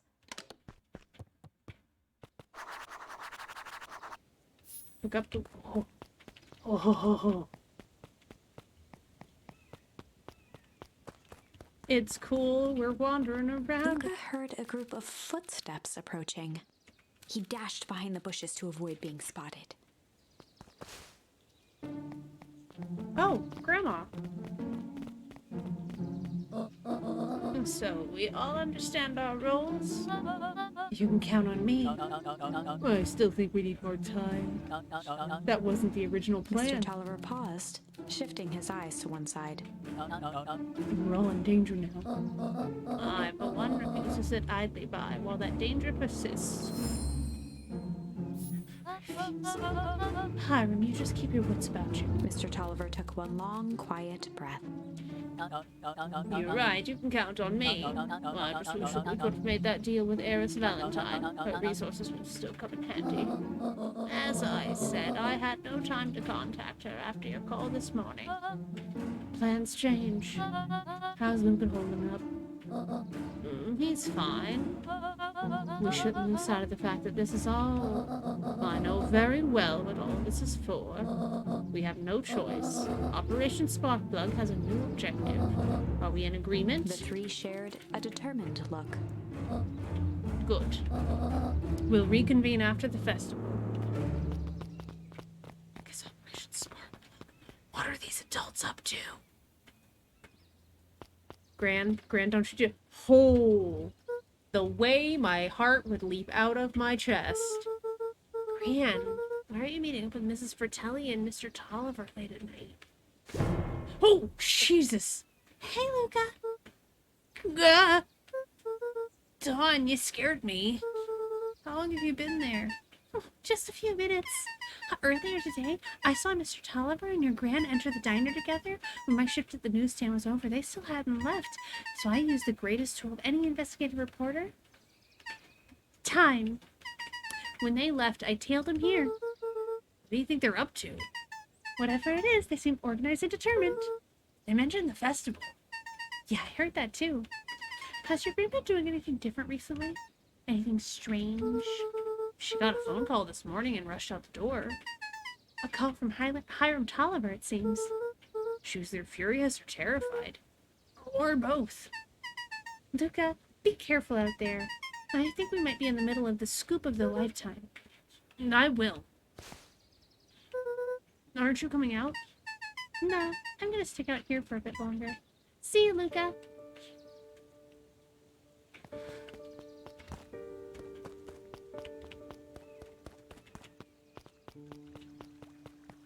Why are all of these children out so late? I did it. I changed the sign. Splendid. Did anyone see you? I don't believe so. You're right. It was simple enough just to rearrange the letters. An odd choice for a prank, though. In situations such as these, I can see the bat child out. Odd is good. The two boys shared a mischievous grin. I can't wait for everyone to see the big reveal. It should be quite memorable. Let's make ourselves scarce for now. Okay, perennial harvest still says the same thing.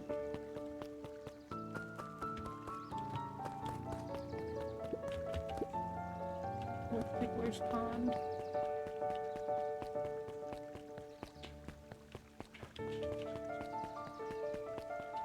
Alright.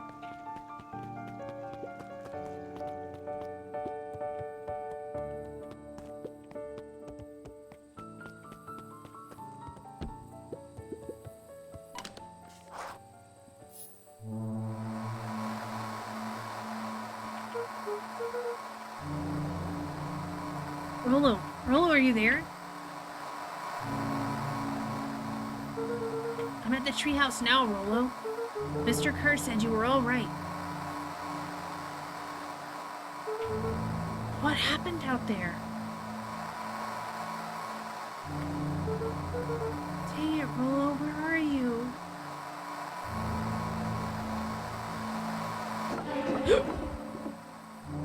No? Who's there? Luca could only see a cloaked shape behind the rocket. I've got weapons in here, so you better come out right He now. strained to hear as a muffled voice began.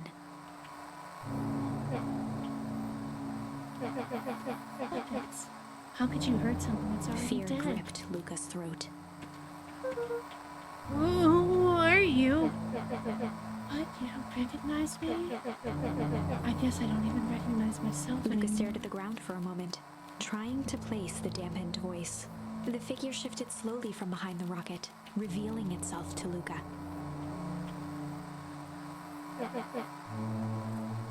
I'm a monster. And now they hunt me like the beast I am. Iggy? Luca reached over empathetically. Iggy's tone jolted to dejected anger. Don't touch me! This is all your fault. Luca slumped to the ground, So edgy. overwhelmed by guilt. I'm so sorry. I didn't mean to. I lost control. So you couldn't control yourself for a second and I get to be like this forever? Okay, let's be fair though. You were trying to make fun of his parents for, like, one of his parents for dying and the other one for going missing. I'm not saying you deserved it, but you definitely had it coming. There must be a way to fix this. Oh, you're gonna be my savior? Perfect little Luca saves the day with his positive attitude. I do have a fight charm. And the power of friendship. None of this matters. There's no time. They're after me. They chased me all through Weepwood. I only came in here to hide. Hide from who? Who's after you? Luca! Luca! Rollo? It's not safe, Luca. Rollo, where are you? The treehouse. I'm at the treehouse, Rollo. Where are you? No, Luca, the treehouse isn't safe. They said they were going to the treehouse. I was trying to tell you to stay away from the treehouse. Who said they're going to the treehouse? The clipboards. What did I tell you? Those perennial harvest wackadoos are after me. They've been chasing me, yelling questions at me. What sort of questions? They were saying the same stuff they always do, but it's different now. Less asking, more threatening. He eats out a treehouse. We're gonna figure this out, Iggy. Yeah, well, thanks. Hello? Is anyone present in this arboreal domicile? Crap, they found me. Luca, what's happening? Don't panic. You stay here and I'll see what they want. Oh my god, there's so many of them. Hello, Mr. Van Horn. We would love to hear your thoughts. Do you have time for an informal chat? We will be brief. Your time is valuable to us. Be down in just a second. Of course, of course, of course, of course, of course. We have a problem. Luca, you gotta get out of there. Who's out there? Is it them? Yeah, it's the clipboards. All these identical folks. Like, not just different people. The same guy over and over and over and over again. A bunch of them. How many? Maybe all of them? And yeah, you were right. They're saying the same stuff, but with the creepy knob cranked to 10. Might young Iggy be present? We would love to hear his thoughts. Run! Iggy slumped to his knees. I don't know what to do. Just so tired. Luca, what do we do? Luca grabbed the walkie-talkie and headed for the window. Follow my lead. Luca and Iggy climbed up the back of the treehouse to its roof, where Rollo had constructed his MCDC. The mission control Need Iggy out defense the cannon. house. I feel like all of them are From now. behind the crowd of clipboards, William Kerr Time for strode forever to forward, end. a warm smile on his face. It's her there. No. Iggy, there you are. You gave all of us a heck of a scare. Go away, just leave me alone. Oh, I'm sorry, Iggy, but no can do. Don't worry though, we're here to help. Help? Then why were you chasing me? Luca, can you talk some sense into your pal here? Just look at him, he's not well. What's wrong with him? What'd that gunk do to him? Well, that's a pretty honkin' big question, Luca. All you need to know is that he's sick. He's real sick, Luca. I just need you to let us up there and take care of him. Real talk, where are Iggy's parents? Right? You told me Rollo was okay, that he was back in his place resting. He is. Poor fella just got a little lost. That's a lie. That is a hurtful thing to say, Luca. I thought we were buddies. Why? Because he lets you ramble on like a wackadoo? Nobody likes you, you creep. Kerr's smile faltered. Why don't you pop on down here so we can have a face to face? Yelling like this is gonna give us all a heck of a sore throat. And who wants that? Luca's grip tightened on the MCDC. What did you do to Rollo, you liar? Well, shucks, Luca. The only teeny tiny fib I told you was that he was at home. He is resting and he is perfectly safe. For now, at least. What happens to him next is up to you, Luca. Look around. You're in quite the pickle, and I am the only person in the whole wide world who can help you. You get to decide how this ends. Yeah, this is a hostage situation. Luca's mind raced. He was caught in a trap. What do you do when there's no hope? He wiped his cheeks with a sleeve. What are you gonna do, Luca? Bro has evil bard energy. Absolutely.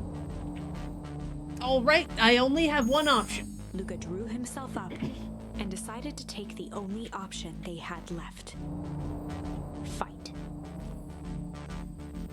He swung the mission control defense cannon around, aiming it confidently at the smirking face of William Kerr. I don't think this is a good idea.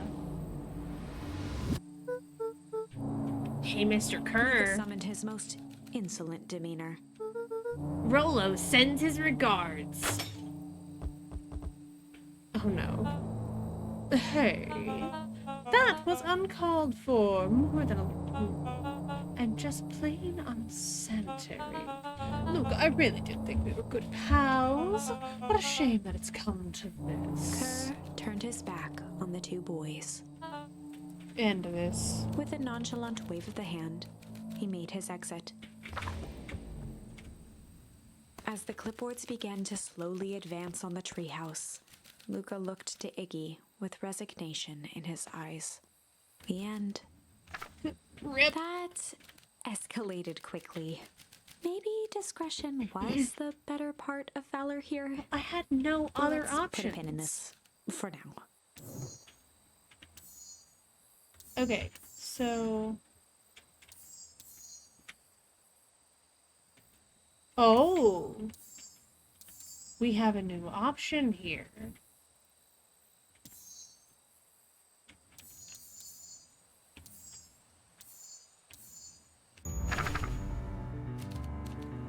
time to bust out the tickles. Well, time to bust out the tickles.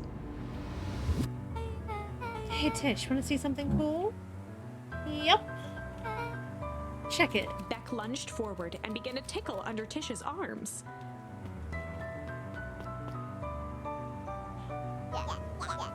What the? Tish, is she tickling you? Yep. Yep. Tears began to Yep. form in Tish's Had no eyes other as option she but to fight gasped the for Ford. breath between gales of Look. laughter. Yep. Beck redoubled her efforts until Tish finally had had enough. What just happened? She seems nice. Sorry for the interruption. I think you were just threatening us. Iggy's eyes darted around, a realization dawning on his face that he was now outnumbered. I just remembered. I have somewhere to be. Mm-hmm. See you around, new Iggy kid. kicked at the puddle before making his escape. The fuck? Whoa. What a little creep. Beck, I think you got Beck a little shook the ooze out of her ooze in hair your as hair. best as she could. Is it bad? It depends. What are your feelings about having a more mature, refined look? Oh god. Chapter 4. The Best Policy. Oh, it changed the whole chapter title, I think. Luca paused for a moment, catching his breath. He'd only just met Beck, and somehow he already managed to drag her into this mess. Hopefully he could make it up to her. But finding Rollo was his primary concern.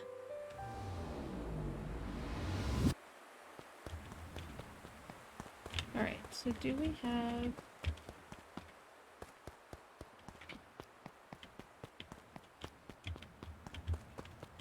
We do not have more options here. Whoa! Luca, what the hell are you doing out here? And why did a kid with gray hair just run past us in a panic? Roxy and Fitz looked drained. It was clear they'd spent all day searching. That's Beck. I don't care who she is. What happened? We were just helping look for Rollo. Luca, I need you to start telling me the truth. Roxy's temper could often be dismissed as the impatience of an older sibling, but this was the most intense Luca had ever seen her.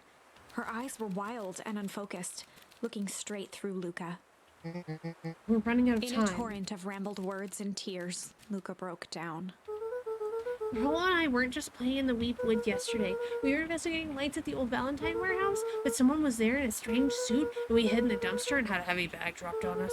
And I think it was a body, and so we ran, but we got split up, and I ran home, and it's all my fault, and my best friend may never come back. Wow. Just... wow. Roxy, still exhausted and angry, softened briefly as her eyes hunted the ground in thought. With a determined sigh, she looked up at Luca.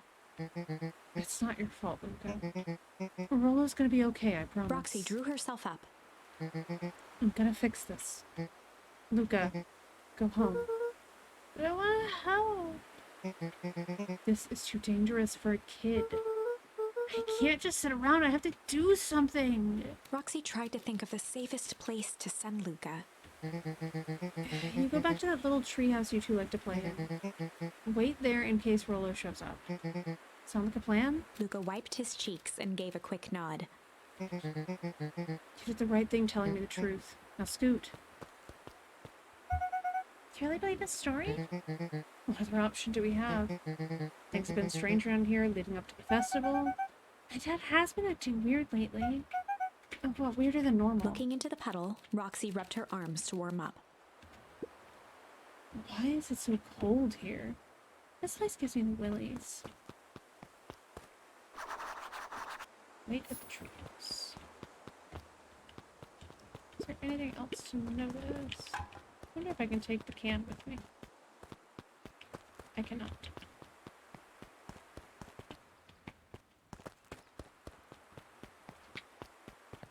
Mr. Nuncreek jumped with a start.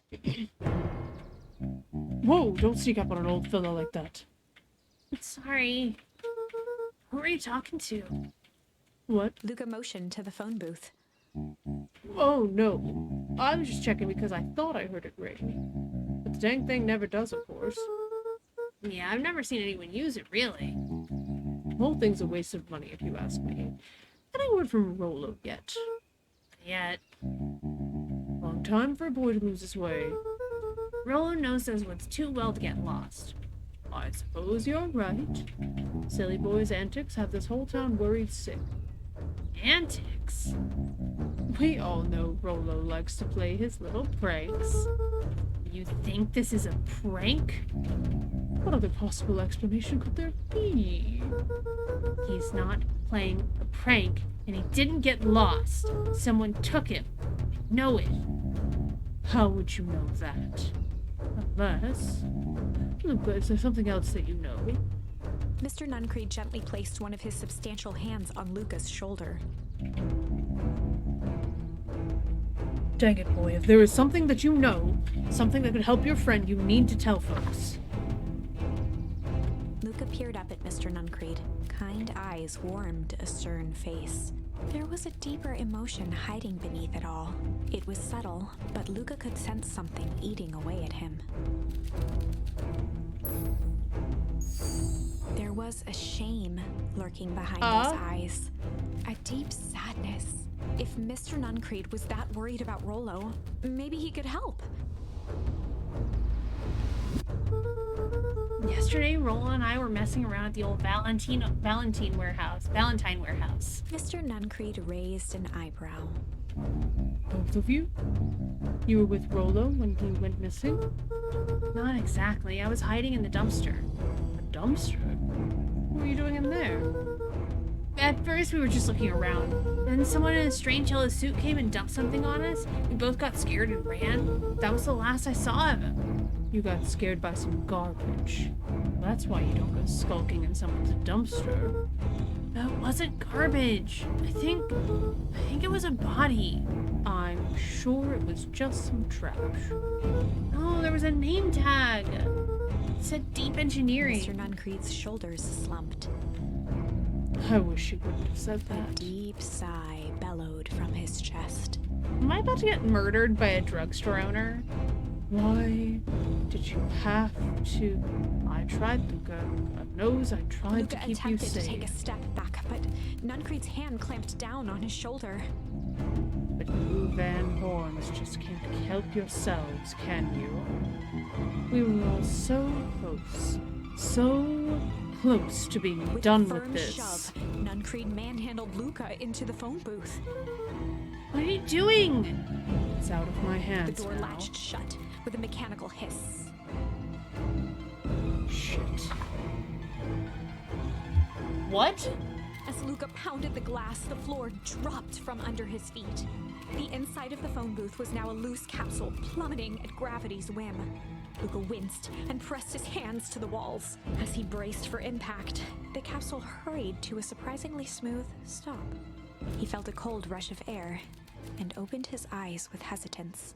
Two large figures in hazmat suits occluded his view. Luca heard the deep, resigned voice of Mr. Nuncreed over an intercom. He knows too much. The end. Wait.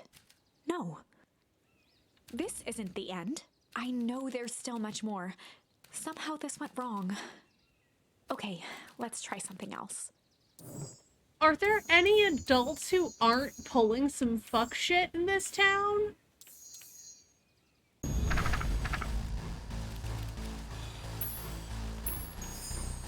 This is a story about struggle. Luca could hear a machine humming somewhere nearby. He felt around wildly, searching for something, anything that could help. His hands found a hard object, maybe a tile? He yanked it free, lifting the cold stone. Let me go! Luca swung the tile as hard as he could at the shape that still held fast to his leg. He heard the crack of glass as the stone hit the assailant's mask. With a muffled yelp, the hand let go. Luca was free and scrambled to the door. He never looked back once on the long run home. Chapter 3. Everything's fine. The next morning, it was quieter than usual at the breakfast table. Only the sound of silverware and chewing interrupted the awkward silence. I finished jarring a mess of jam last night. Uh-huh. So that'll need to get delivered into town today. Okay. So what did you and Rolo get up to yesterday? Oh, Rolo had things to do, so I just sort of poked around town. I've set the jam down by the front door. There's 2 batches to drop off. Mm-hmm. One for Mr. Tolliver at the Back and Wag. Another for Mrs. Fratelli at the diner. Oh, and Mr. Nuncrete. He said he wanted some more. I suspected as much. Yes, he seems to have taken a particular interest in my jam. There are some extras in the basket for that enthusiastic gentleman. Just make sure Fratelli and Tolliver get the ones on top. No problem. Off with you now while the day's still young.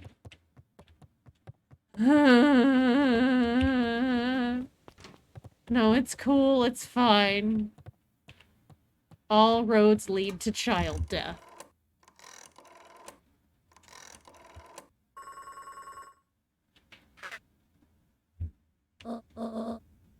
Hello, it's Juniper Hartford. Before you hang up, just hear me out. I have a business proposition. The simple matter is we both have a problem that needs solving. Very well, we can meet tonight.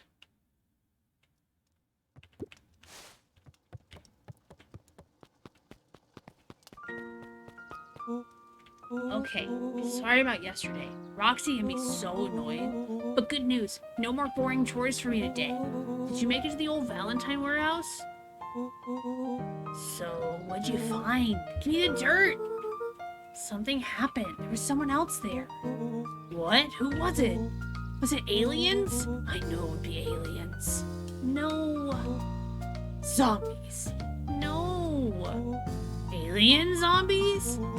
What else could it possibly be? Rolo. We gotta deliver these into town first. We can catch up after. Ooh, is it a whole thing? It sounds like a whole thing. Yeah, we shouldn't talk about it here.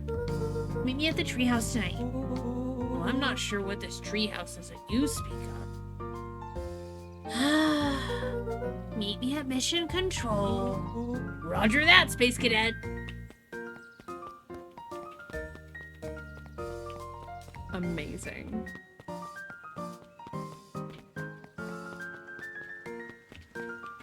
Oh, new bugs. Wait, watch your step. Oh, sorry. There's a whole family of beetles here. They've gone missing. Well, I thought they just sort of wandered around. Everyone has a home, Luca. Even Luca beetles. checked the soles of his sandals. I think we're okay. It's weird that they're gone.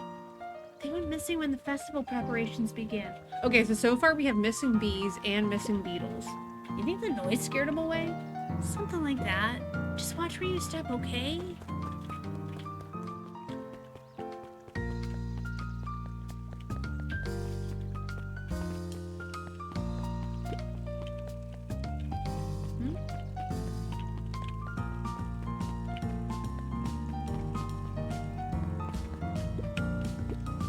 Anger from the past, mistakes not yet made, and a glimmering hope for the future. He carried them all in equal parts everywhere he went. Oh heavens, what a burden to bear. I am fascinated. How do you keep the ice cream cold? We keep them on ice. Where do you get the ice from? I don't know, somewhere cold. How do you keep somewhere cold? Look, Bert, do you want some ice cream or not? No, I'm good. Huddled at his counter, Hiram Tolliver was meticulously shining apples. More accurately, Hiram Tolliver was meticulously shining one apple. Hello? With a yelp, Mr. Tolliver fumbled the apple, flailing at the air as it fell. Oh, sorry. Oh, no bother, no He bother. leaned forward and lowered his voice. I see you have something for me. Yeah, Grant had some jam I'm supposed to give you. He leaned in a bit further. jam? Yeah, the ones on top. She wrote your name on Mr. them. Tolliver leaned back, speaking loud enough for anyone to hear. Yes. The jam. Thank you so much for delivering this jam to me. He reached forward and snapped up the jars of jam, giving Luca a little wink. I shall put it on my store shelves post-haste. Okay, I should finish with my deliveries. Well, of course. Of He course. leaned in for a final whisper. Of course. Mr. Tolliver, you're a very weird man. It's the same movie as yesterday? Yes. Can I... We all know Beacon Pines is a great town. What you may not know is great towns grow Oh. from mighty roots. There's no And way that to is why skip? you cannot tell the Okay. story of Beacon Pines without telling the story of one shopper Valentine. There's no way to skip this. Young So, Shepard's note to keen self. intellect and strong moral fiber led to a grand vision. A vision of a community dedicated to a better tomorrow. In his own words, a better tomorrow is within our grasp, but it requires a singular mind to harness it. Lucky for us, he decided to grow that vision here, in Beacon Pines. And how does one grow a better tomorrow? With fertilizer, of course. Valentine's Fertilizer Company became the lifeblood of a town yearning for purpose. I'm just check Then email while this is tragedy playing struck. again. A scientific experiment gone wrong. An accident which took Shopper away from us far too soon. Are you To done this yet? day, we struggle to pick up the Still pieces. going? Okay. But one foul harvest isn't enough to stop the people of Beacon Pines. The spirit of Shopper Valentine lives on. It lives in the hearts of everyone with a dream for a better tomorrow. Together, we will follow his example and grow a bountiful future. Paid for by the Valentine family and the Valentine Fertilizer Company Reverence Fund. Alright. It's very Walton family. Oh, I can still jump a whole food box. Interesting. And then the Last Chance Diner.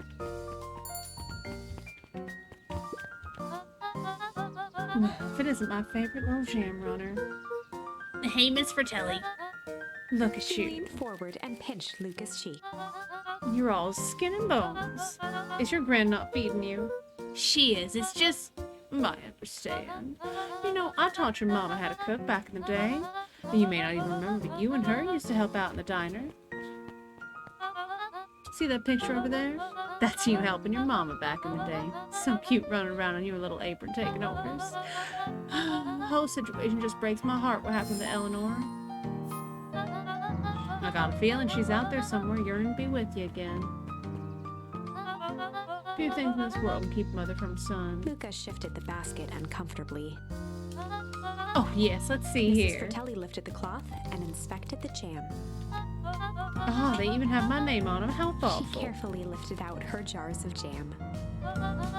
You tell your aunt hello for me, Luca. Will do. Anything else I can look at back here? Can't go in the door. Can't look behind the counter. Miss Fratelli, you said I used to work here. Why can't I look at the stuff? I'm a former employee.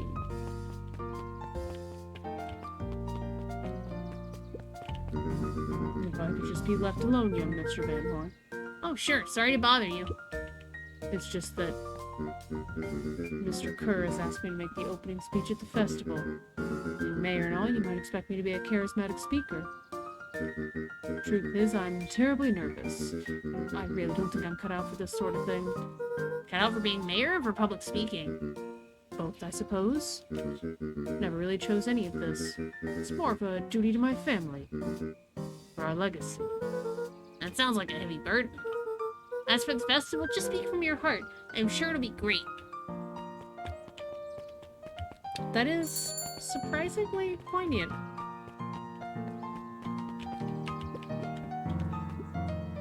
Hey, Dawn. Hey, Luca, what's up? They got you on jam delivery, huh?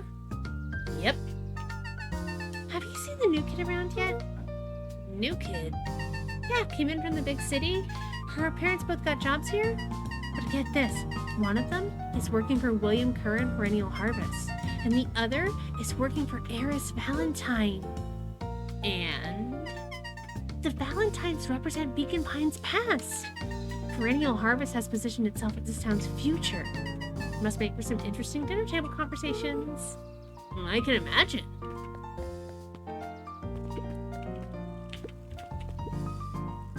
Mr. Wilder, I trust you have the time to chat. Eris Valentine, oldest of Sharper Valentine's children, and heir to the Valentine fortune, had a way of making questions seem like demands. Certainly. What seems to be the problem? Mr. Wilder had learned to assume that if he was hearing from Eris, it was because she had taken issue with something he had put in the paper.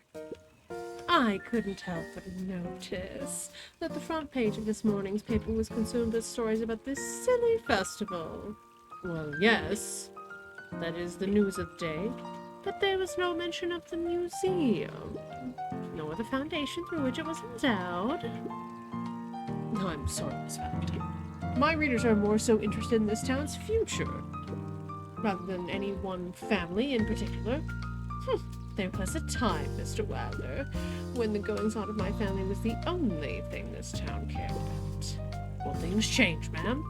And you know, change is a dangerous... If you finish that thought, I will make that monocle a permanent fixture of your anatomy. My apologies. Good day, Miss Valentine. Did I give you the impression the conversation was finished? Mr. Wilder averted his gaze and began to polish his monocle. Good day, Mr. Wilder.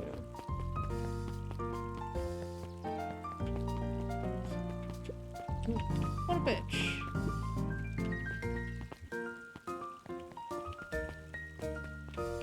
Alright, nothing new from you. Nothing new from you. Whoop, nope. Nothing new from you, or either of you.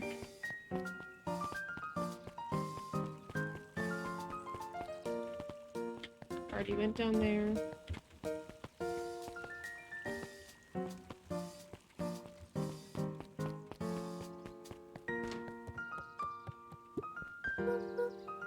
Hey, Kato. Good afternoon, Luca. Can I help you find something? Maybe, maybe not. Try me. Well, there's been some weird stuff going on at the old Valentine warehouse. Can't say I know anything about the old warehouse, but empty hives don't stay empty for long. Huh? Kato motioned to the book in front of him. The more I read about... Oh, no, wrong voice. The more I read about bees, the more similarities I see with people. If a hive collapses and fails, it doesn't stay empty for long. A new queen will set up shop pretty quickly. So you're saying it would make sense for someone new to start using the warehouse. Nature abhors a vacuum. Kato, you are a delight. Hey, Jace. Well, hey, Luca. Have you seen this new issue of Hank Atomic? Not yet. No spoilers, please. It's awesome. It's a flashback. No spoilers, please. We get to see how mild-mannered Henry Adams becomes Hank Atomic, man of space justice. Jace, no spoilers. Oh, sorry. My point is, you're gonna love it. All right, Jace. Catch you later. Roger that, Space Cadet.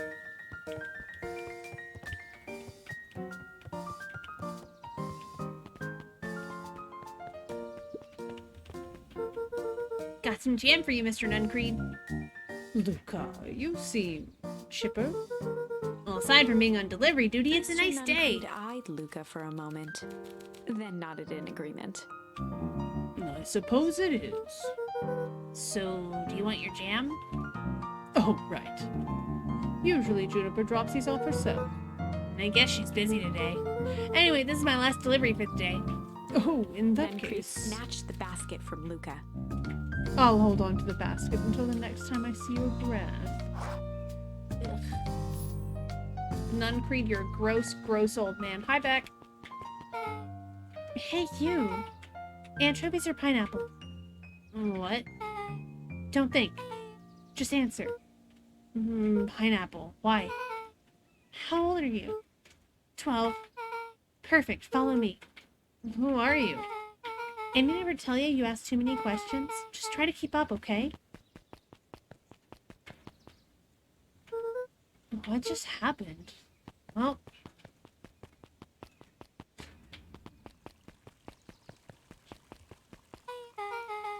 Hey, what a crazy coincidence.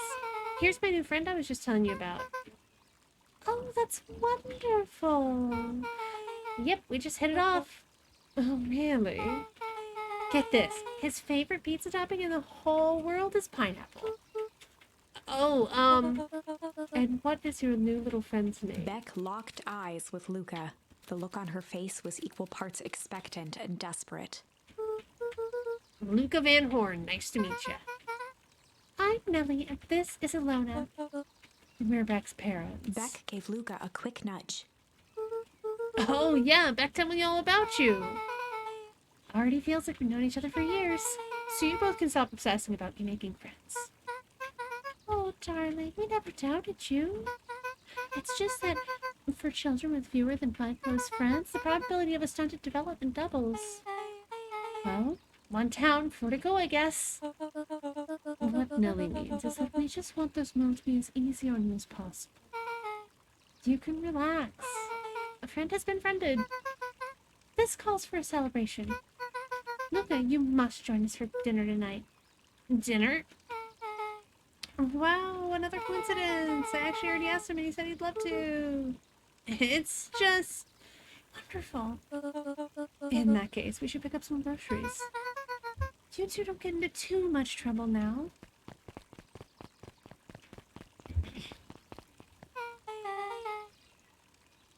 Wow, I can't believe that worked. Thanks a ton. You're welcome? I owe you one. My moms are great and all, but they can be a bit much sometimes. Our house is a little cottage next to that big mansion place.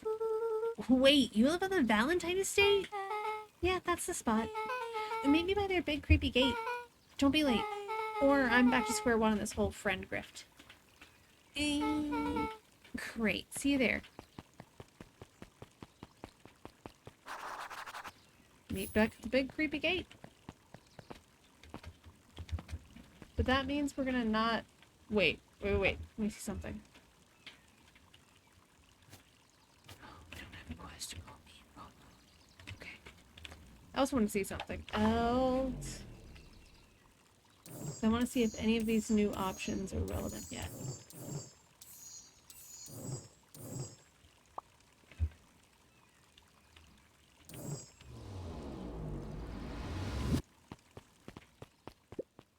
Oh, who are you?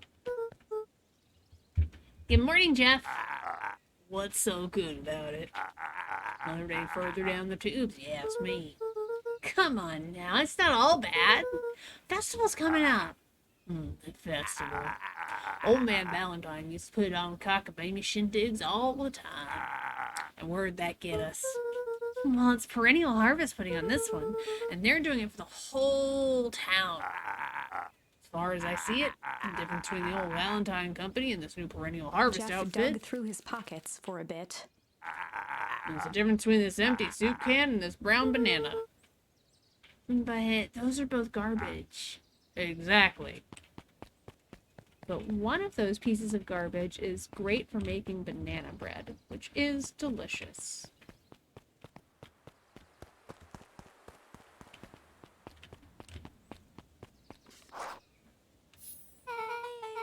So, who all lives in that house?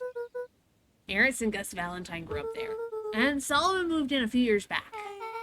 The creepy little kid in the vest? That sounds like the one.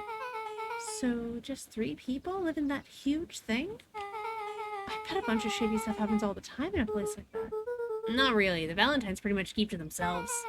So it's empty and boring? Pretty much. What a waste. My mom says it used to be way busier back before Sharper died, before the foul harvest. Okay, that's like the 5th time someone mentioned this foul harvest thing. And you all use that same ominous tone. Eventually you're going to explain to me how that harvest got all fouled up, and we can't keep my parents waiting anymore. This way.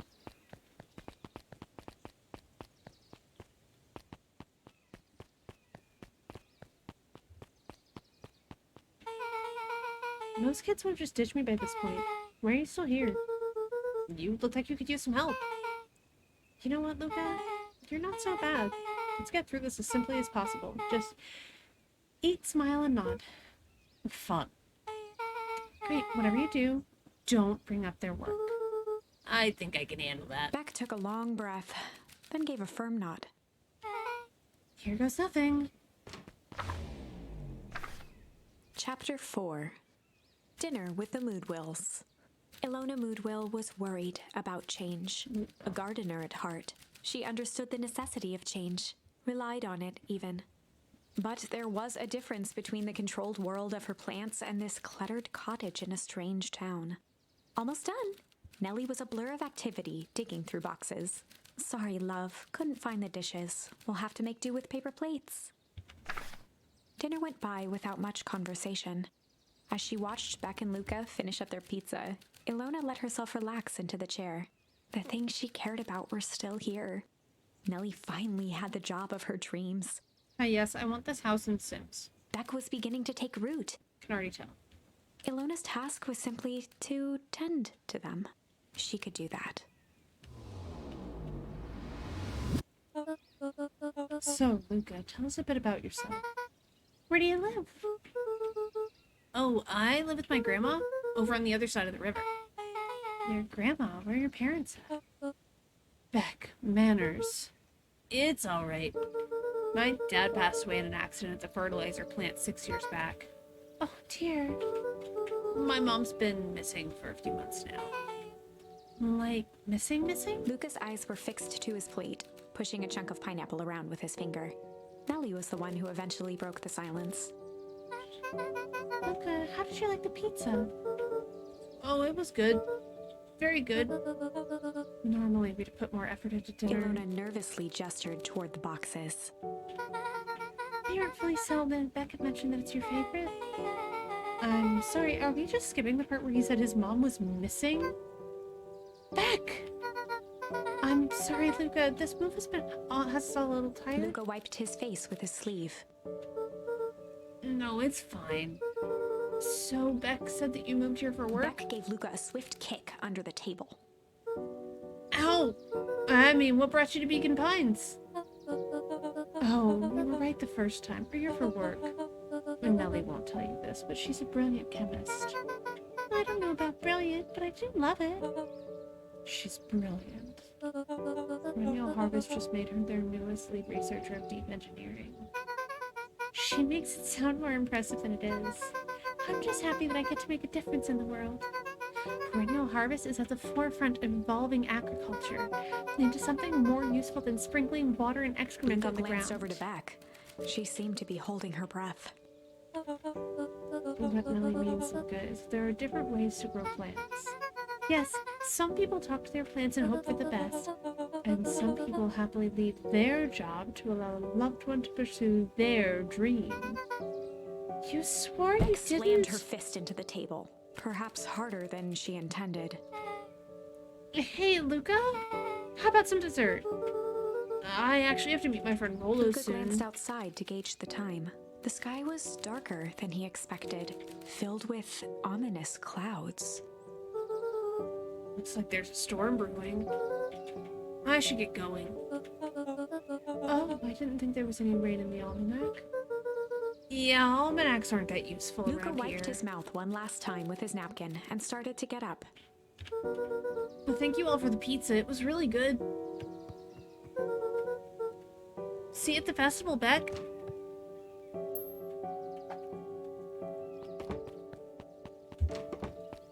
Oh, wait up. I'll walk you home. Surprised, Luca turned around. He knew Rolo could be prickly around new people. But Beck seemed cool. Rolo would warm up to her eventually, probably. Luca began to respond, but the sky answered for him as the clouds above began to... Ooh. Luca began to respond, but the sky answered for him as the clouds above began to break, revealing patches of star-filled summer night. Moonlight filtered down, shimmering in the treetops.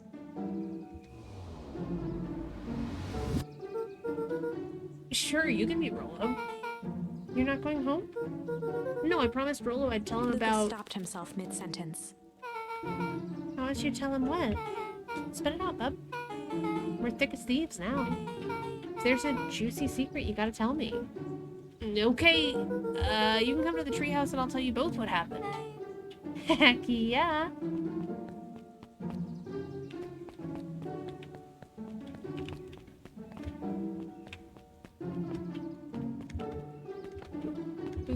Luca saw Beck skulking by the gate. So you're telling me there's nothing mysterious or creepy about this place? It's mostly boring and empty. I refuse to believe that.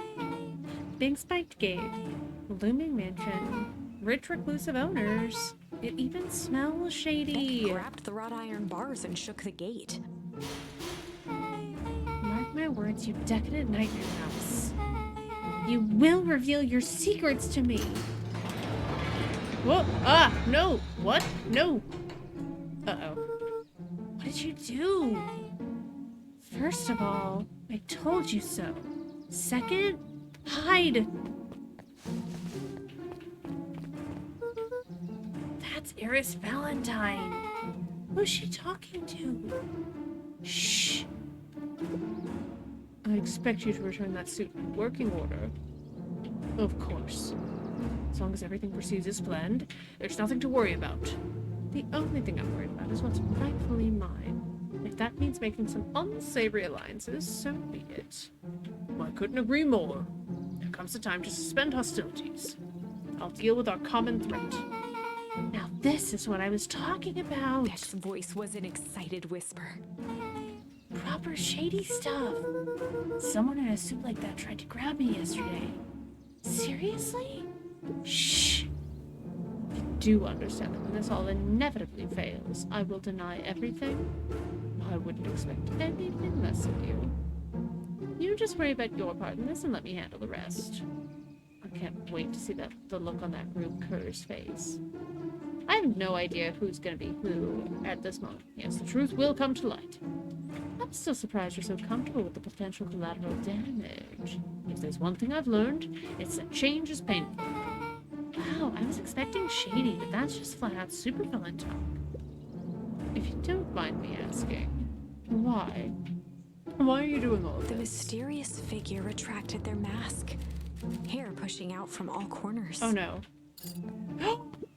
No! Family. Gran!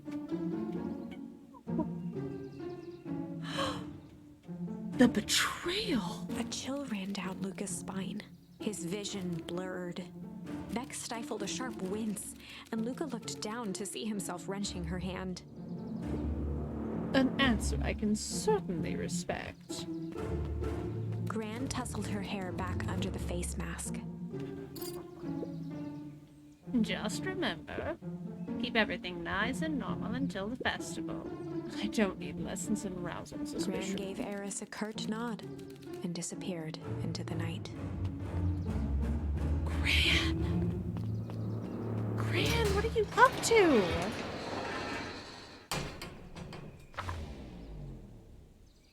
Chapter 5. Wait, then who do we... What big ears you have! Lucas sat shivering in the bushes, staring at his feet. After checking to make sure the coast was clear, Beck gave him a gentle tug on his sweater.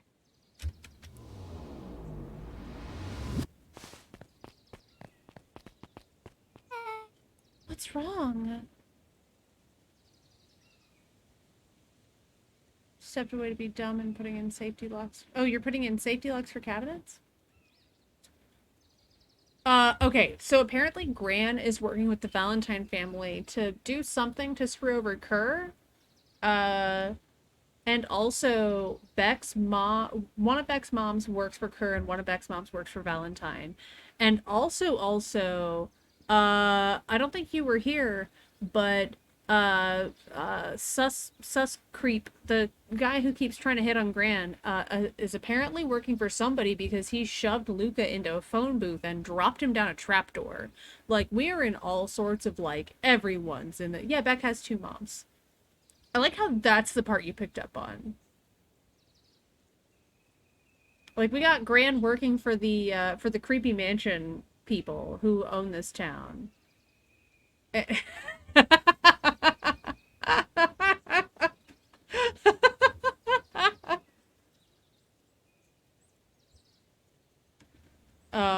Also, her two moms are, like, apparently obsessed with her making friends because kids with fewer than 5 friends have stunted development or something. You look like you've seen a ghost. Why were you so scared of that old lady in the hazmat suit? That was my gran. That was your gran. Yeah. Okay. Well, I'm sure there's a perfectly reasonable explanation for all of this. Let's just get back to the treehouse and figure things out there. Lead the way. Oh, that was a big reveal. If she has 2 moms, how'd she got glowing mushrooms? Is that not the way to the treehouse? Oh, no, because it's... Oh! For the last time, there's nothing to worry about. Of course, we're not worried. The clipboard finished writing with a scratchy flourish and looked up. Just dotting our I's and crossing our T's. Maybe try minding your P's and Q's. Mr. Nuncreed, arms crossed There you over go. his paunch, gave an exhausted Nuncreed, sigh. sus creep. I went full D&D player and trying to remember his name. Mr. Sus Creep. Mr. Nuncreed is his name. If there's anything you need knowing, you'll know it. Absolutely.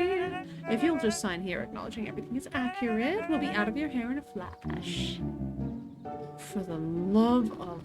He snatched the pad and scribbled his name so hard Sus that it Creep, nearly this snapped. creep is so good. I like, my brain went, it's Mr. Sus Creep. It's the guy who's been hitting on Grant. There. Would you like my eternal soul as well? The clipboards looked at each other for a moment, almost pondering the possibility, then broke into laughter as they walked away. Oh, I hate them. I hate them so much. Oh, it's like lit up. Are you talkable? You are talkable. I hate it. Lord, everyone's in hell. Hi, Mr. Nuncreed. Luca, let me give you some advice. Next time someone you don't know asks to hear your thoughts, give them a good hard bop right in the kisser.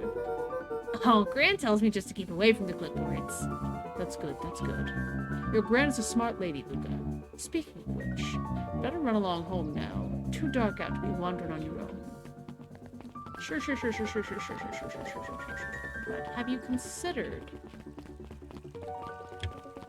Damn, how late does she read? Ma'am, your eyes... The answers you seek will be revealed to you in due time. The question is the figure intoned. Are you prepared to live with the truth?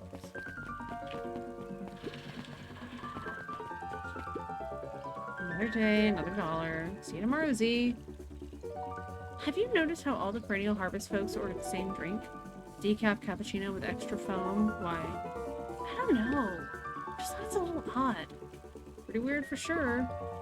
Well, customer's always right. So not addressing being pushed in a trapdoor. Oh, that was on another timeline. That was an end. That was one of the GGs. See you bright and early tomorrow morning. I can't wait. Getting pushed in the trapdoor was one of the end endings. So it was a death. It was... Yeah. Actually, is that kid still here studying on the back patio? Let's go see.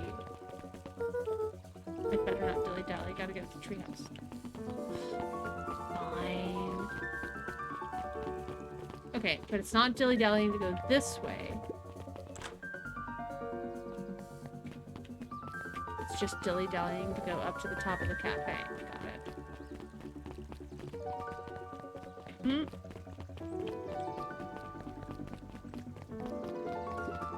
William Kerr and Gus Valentine proudly This is a surveyed the good place to half-covered that'd be festival banner. hilarious. It's all coming together quite nicely. Couldn't have done it without you. The mayor gave a half-hearted shrug. I'm not so sure about that. Nonsense. That reminds me, I wasn't able to thank your sister for her contributions. Yes, she has been indisposed of late.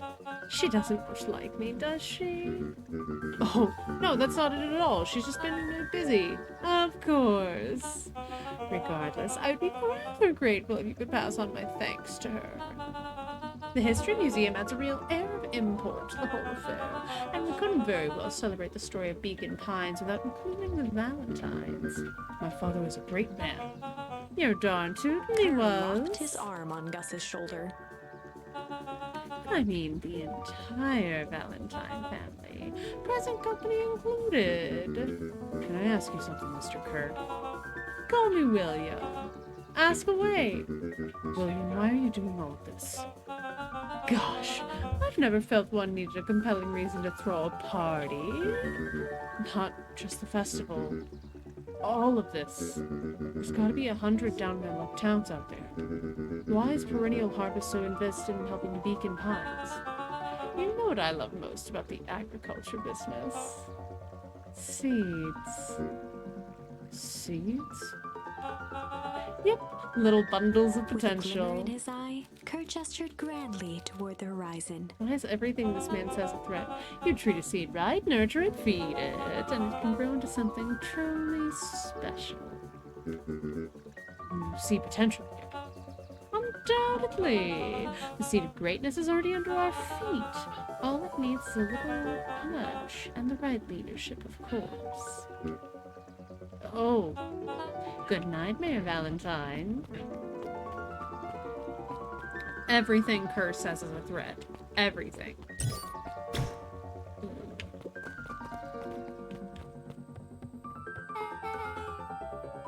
Oh, this is nice. Yeah. Oh, wrong voice. Yeah, the Treehouse is just a little further on from here. So, what's your buddy Rolo like? Rolo? He's... Rolo. Not particularly helpful. Sorry, I've just never thought about it. Lots of energy. He's funny even when he's not trying to be. Things have been tough for his family since the Foul Harvest. It's about damn time you tell me what this Foul Harvest thingy is. It's a kind of long story. Hit me with the highlights. Okay. There used to be a fertilizer company here called Valentine's. They were kind of a big deal. Ooh, big deal fertilizer. That was a big deal to us. Their stuff really worked. Farmers loved it. So Valentine's grew and grew. Beacon Pines pretty much grew around it. Most everyone in town either worked for Sharper Valentine or used as fertilizer. Things were good. I'm sensing a big but. Around 6 years ago, Sharper Valentine suddenly died. And something changed. Changed how? Could have been a bad batch. Maybe it was in the water or air or soil. Nobody knows, but all the crops died. And everyone blamed the Valentines. The Foul Harvest. Yeah. Valentine's fertilizer went out of business. Half the town lost their jobs. Sheesh. Next year the crops came back, but something was different. You plant a crop, you do everything right, and it's sort of a crapshoot what happens. Oh, no, that was a death scenario. That was a different branch.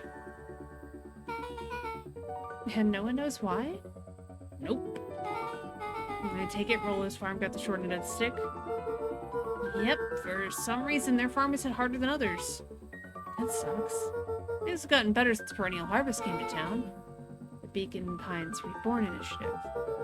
Yep, first thing they did was give the town a deep scrub. They even put us up in hotels one town over for a week while they got decontaminated the groundwater. This was data I would have liked to know. We better get going. Yeah, so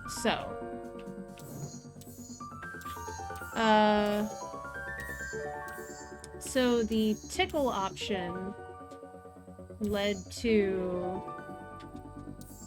Tickle option is the one that led to the phone being dropped down the phone booth.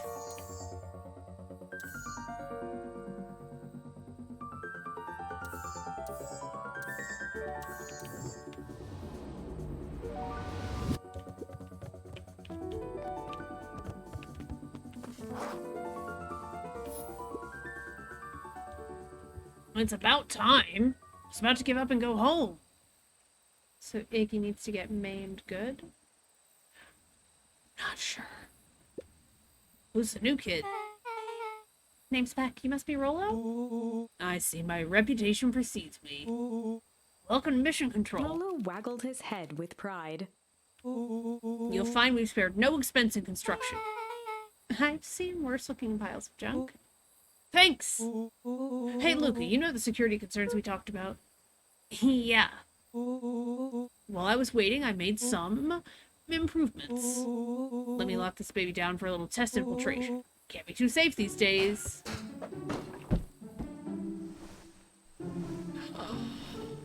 Yes. Oh my god. Amazing.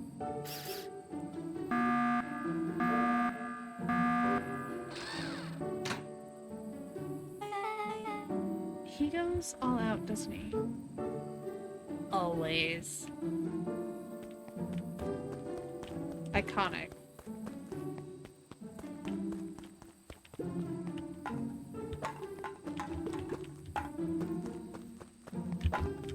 Oh, Fred.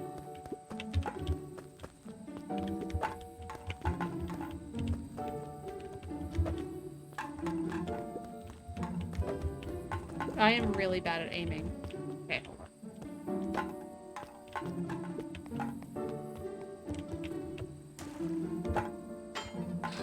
There we go.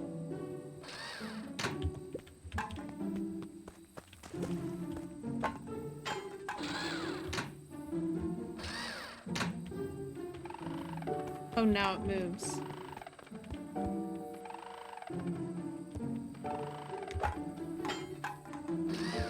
Oh, this is gonna be funny if I have to actually use this later on. Where did you guys get all this junk in the first place? There's a guy in town named Jeff who trades us junk for snacks. Junk food for junk. Nice.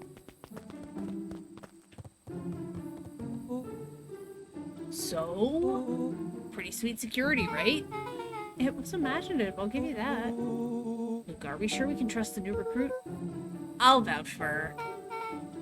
Thanks, I guess? Okay, Luca, you promised to fill me in about Valentine Warehouse. Luca sucked in a long breath.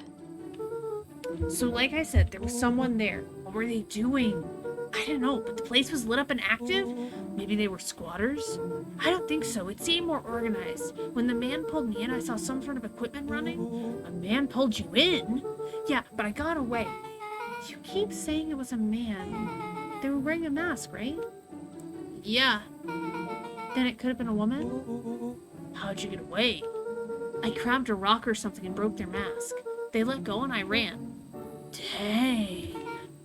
That's intense. No wonder you freaked out when you saw your grandma. Yeah, that's the other part. On our way here, Beck and I saw Eris Valentine meeting with Gran, wearing the same sort of hazmat Rolo suit. let out a low whistle. And they weren't there for idle chit-chat. It was a proper clandestine meetup. So let me get this straight. There's an operation in full swing at the Valentine house. You were almost abducted by a strange man or woman in a protective suit. And then you saw your Gran in the same suit talking to Eris Valentine. Pretty much. I'm beginning to think this town is kinda awesome. Rolo and Luca shot back a look. No offense. And so, we can logically conclude, aliens or alien zombies have infiltrated the town, and their leader is your Gran and she tried to murder you. First of all, and for the last time, there are no aliens. Second, it could have been my Gran at the warehouse. I broke that person's mask to get away.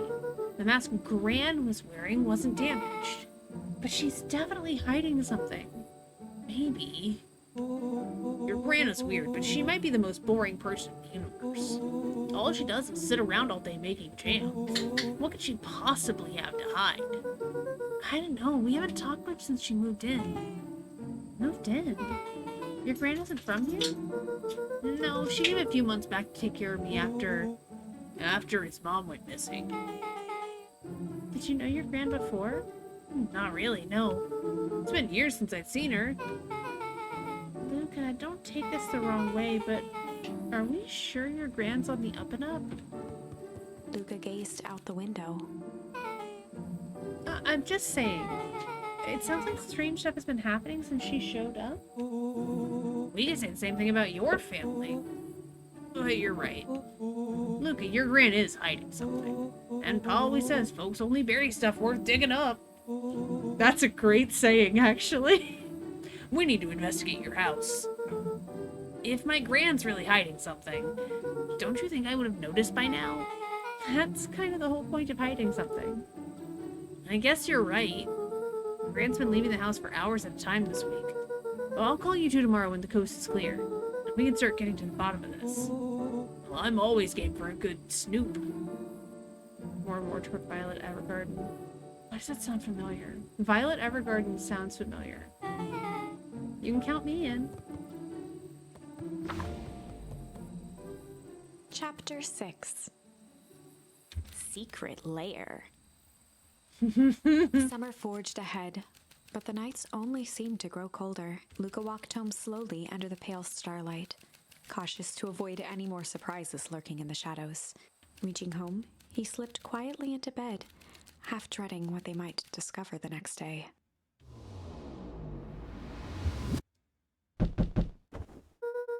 Smell something. What time is it? Oh, that's right. We don't have the walkie-talkies on this one. It's an anime about an orphanage. Oh, is it like,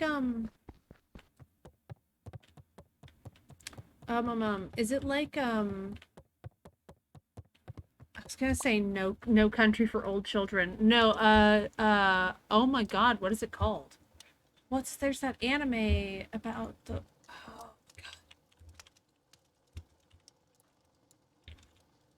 god. Promise Neverland. Is it like Promise Neverland?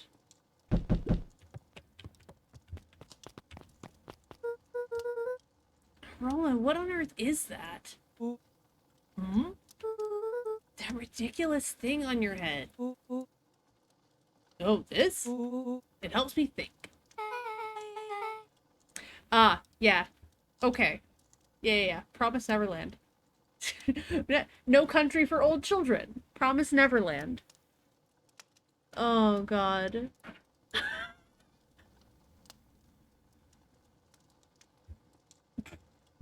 You're gonna need a lot more of those.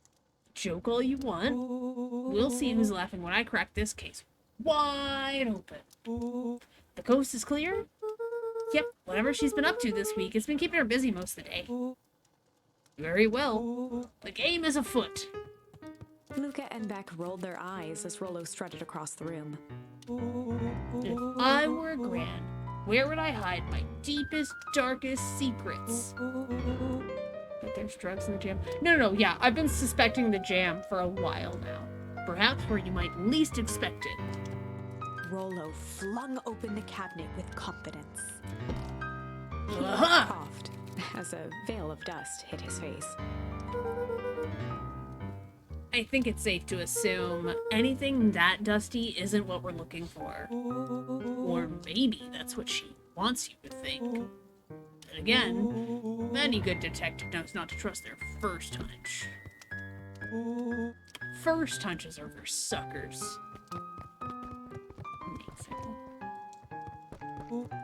Eureka! She's lit a fire in order to burn the evidence. She keeps that fire going every day, Rollo. Drat, it may already be too late. Just think of the mounds of documents lost to ash. Okay. I'm gonna stop you right there. Can we just think for a moment? Luca, is there anywhere Gran doesn't want you to go? Yeah, the closet upstairs. So maybe it stands to reason that we should check there first? No dice, it's locked. Well. Look who stands to reason now. I love this dialogue is iconic. And I have no idea where the key is. If it really is important, then she probably keeps it with her. Anywhere else? She has her berry bushes. Who has ever thought I am going to take this important thing and huck it in a bush? True. Anything else? Maybe something out of the ordinary? Well, She is always worried I'll break her fancy dishware in the kitchen. But it doesn't matter anyway, I can't reach the latch. A look of realization crept onto Luca's face. All three kids snapped to glance at each other, then sprinted in turn toward the kitchen. Oh no. Alright, Rolo. This is your time to shine. Ah, yes. You've called upon my expert detective skills. And now I shall Before he proceed could with... finish, Luca scrambled up Rolo's back. Hey, this isn't my idea of detective work. Every squad needs a good lockpick. And every good lockpick needs a sturdy head to sit on. This is beneath my standing. Stop complaining and hold still. Got it.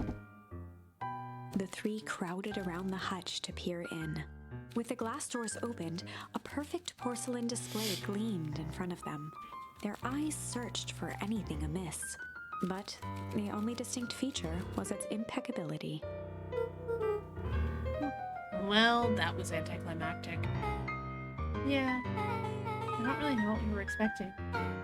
Like, oh hey, let me just yank on this random As Beth teacup pulled on one of the and... teacups, it slanted forward with a hollow click.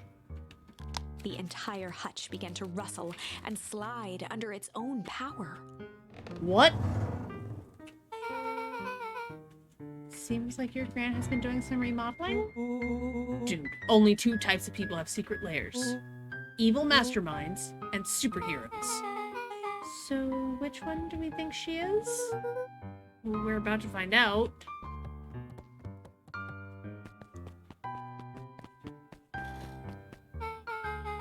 Okay, so more of an unhinged conspiracist vibe? Oh, wow. Yeah, this cannot be good. We need to look around before jumping to conclusions. Luca jostled each cabinet drawer in turn. Only one was unlocked. He fingered through the filing cabinet, pausing at a bulging folder labeled Walter. For a long moment, he just stared at it. I'm guessing Walter's his dad's name? What do you got there? It's my dad. Looks like some of his old medical files. Your dad was a doctor? Luca nodded and caressed the label with his... Oh, with his thumb. Well, are you gonna read it? Hi. Here, let me help. Rolo swiped the folder from the drawer and began leafing through the pages. He whistled to himself, barely looking at the text.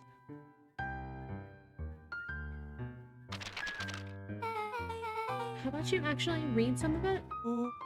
One sec. Dense documents such as this are a lot like a cheeseburger. Best to skip straight to the middle. That's where all the meaty bits live. Wow, I had no idea we were in the presence of the preeminent scholar in dense documents and cheeseburgers. By all means, proceed. He stopped at a page and mimed, holding up a monocle. Ah, here we are. Follow-up examination of Terrence Wilby. Patient shows further signs of paleness and malaise. Body temperature continues to drop. He now describes soreness of muscles and joints. This is similar to symptoms exhibited by Mrs. Wilby just a few days past. Still waiting on lab results from Looked up Joseph. with heightened surprise. See? Creepy. Yeah, that's kind of disturbing. Who's Joseph? That's Mr. Nuncreed's name. Wait, Rolo's finger traced across the page. there's more scribbled in the margins. Could it be contagious? Mr. Wilby claims the tap water in his home's been contaminated. Perhaps environmental? Lab results only raise more questions. It's like he came back to his report later and made those notes. So it might be related to something Rolo else. scanned through several more pages. Here, the writing looks shaky. I just couldn't help it. This disease, or whatever it is, progresses so fast. And with his wife passing, Terrence's condition follows close behind, exacerbated by the loss. Enough is enough. I need to take matters into my own Luca, hands. staring blankly at the cabinet this whole time, spoke softly. What does it say next? Rolo rustled the folder, trying to loose more pages. That's where it ends. What? There has to be more! Luca frantically shoved the remaining cabinet folders, trying to find another labeled Walter. Luca, I think that's the only one. It's alphabetical, see? What do you mean enough is enough? How did he take matters into his own hands? This is bullshit! Luca slammed the drawer shut. A spider web of string connected photos of people from the town, interspersed with hastily scrawled notes. Well, she sure has kept herself busy. Is your gran a serial killer? I'm starting to get a vibe. Don't be ridiculous. Sure, she's just tracking the movements of everyone in town out of the kindness of her heart. She put little symbols by some of them. Yeah, Mr. Nuncreed has a check mark. Clipboards are all inside a big circle. My moms are both on here. Both with question marks. Gus Valentine has a question mark. Eris has a question mark that's been crossed out. Mr. Kerr has a bullseye. The killer has chosen her next victim. We don't know what any of this means. Whatever it means, it's probably not good.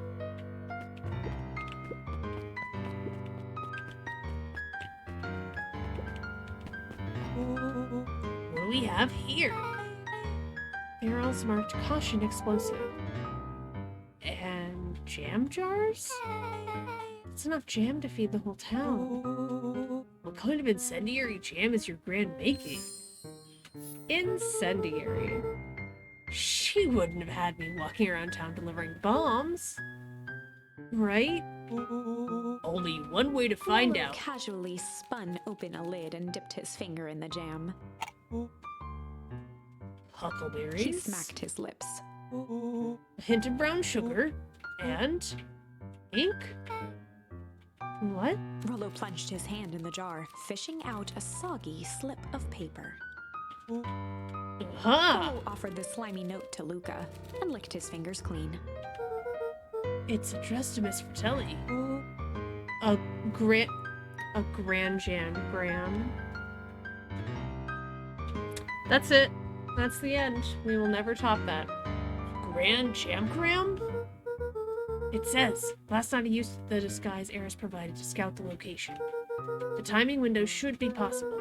Operation Sparkplug is a go. Oh man, are they doing a heist? Whatever it is, it can't be good. So, more bombshell than a bomb, am I right? You're new here, so I'll let it slide, but I'm the bad joke guy around here.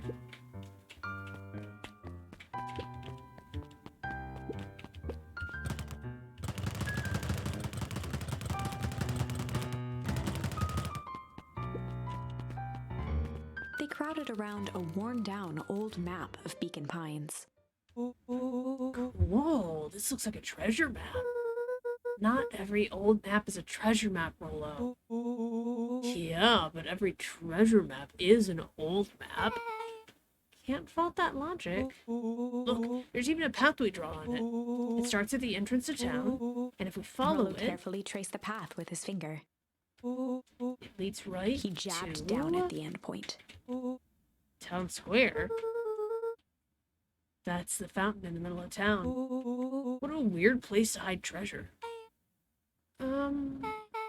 Although that doesn't look like treasure to me. The end of the path on that map has the same symbol as these explosives over here. So it's not hiding treasure. Real bummer. Rollo, what's the thing you've been excited about for the past month? The festival? Did you just say gulp? This feels like a gulp kind of situation. Everyone be gathered near the center of town. She's gonna blow up the festival! Not if we stop her. What was that? Luca looked up from the map. What was that? No, I heard it too. That was the front door. Which means someone just shut the door. Which means someone's upstairs. Shh, quiet.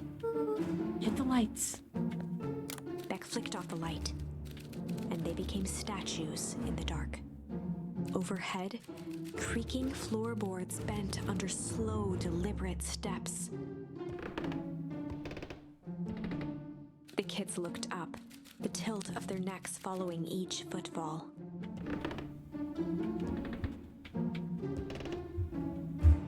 Then suddenly, it stopped. Without realizing, they'd been holding their breath. All three exhaled shakily and glanced at each other. A muffled male voice broke the silence. Hello? A final few footsteps reached the entrance above them, and the voice now echoed down the stairs. Anyone down there? The three kids shuffled to the corners without a peep. As he began to descend the stairs, the man's voice punctuated every new step. Thump, You. thump, I'm not here to hurt anyone. thump. I'm just here to help. Just. At the bottom step, the man paused, squinting to search the room for signs of life. Guess it's nothing. Rollo shifted suddenly. Luca gave him an intense, chastising look and whispered through clenched teeth. Rollo, don't. It was too late. Rollo was already inching toward the stairway. He screeched as he charged toward the shadowy figure. Flaming chicken coop! With all his weight, Rollo tackled the man to the ground. Rollo? Mysterious creepy man? Anyone there? From the dark corner, they saw something move. I agree with you, Soldat. Why in your position? But these are also kids. Well, I didn't know if I had it in me, but there was only one way to find out. Holy crap, Rollo, that was awesome! Wait, did you just kill that person? Luca scrambled to the hunched figure on the ground. Pressing his fingers to the man's neck, he sighed with Kids relief. should died multiple times. I mean, we have died multiple times. I think we've had 4 deaths so far. You sure clobbered him good, Rollo. He's knocked out As cold. Beck flicked back on the light, Luca and Rollo both gasped in stereo. Mr. Tolliver? Chapter 7. The Interrogation of Hiram Tolliver. Still unconscious, Mr. Tolliver slumped heavily in a shoddy old chair. His hands were bound with rope, his feet tied with some loose string. The kids huddled in a circle, discussing their plan. One thing was certain, they couldn't just let Mr. Tolliver go. They needed to know what he was doing in Luca's house. After some deliberation, it was decided. Really would love to see that track. A chicken.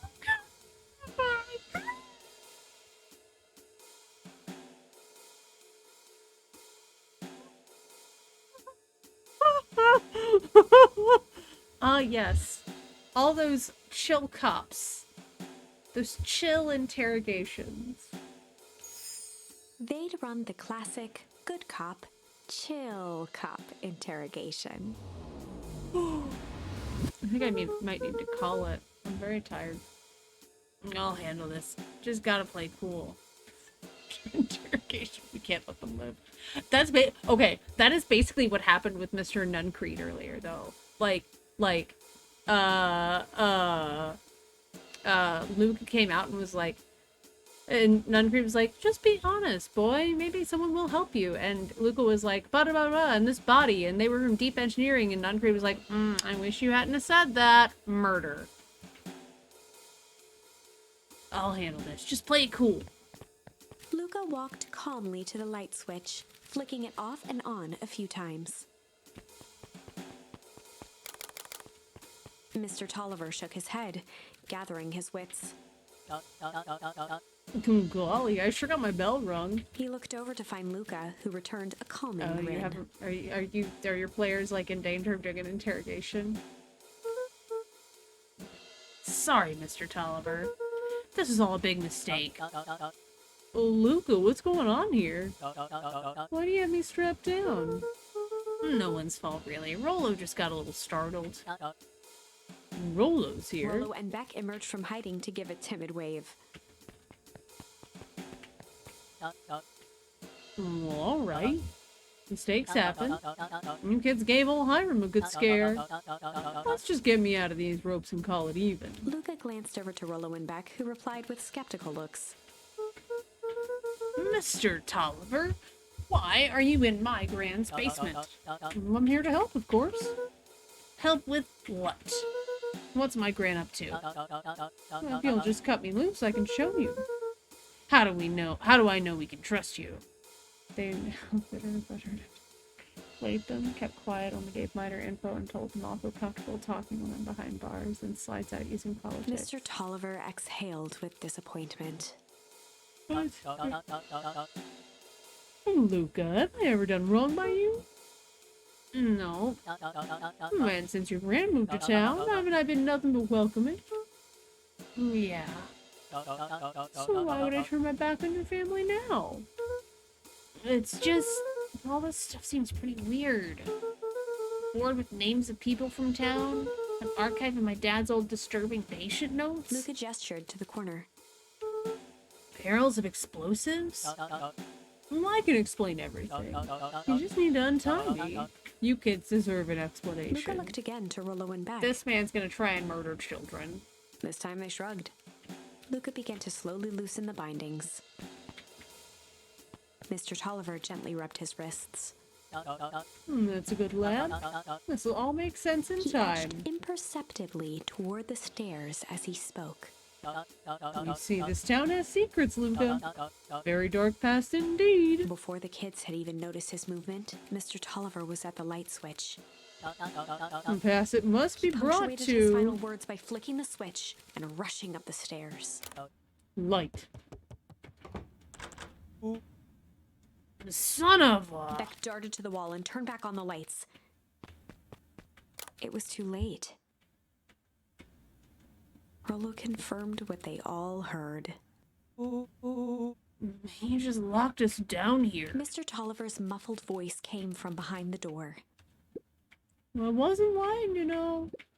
This is for your own good.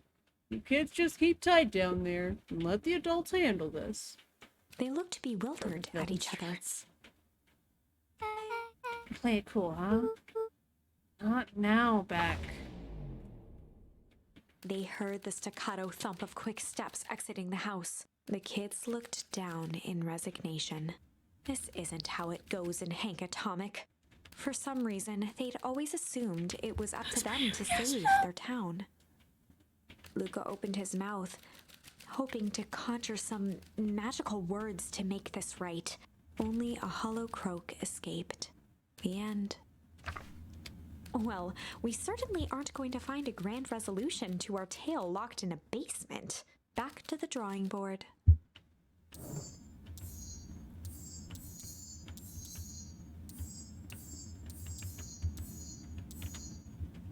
I also like that, like, I can tell there's 3 options coming off of a lot of these sections. Like, this looks like it has 3 options. This looks like it has 3 options. This definitely has 2. This has 2. But I think what I am gonna do... Does this save?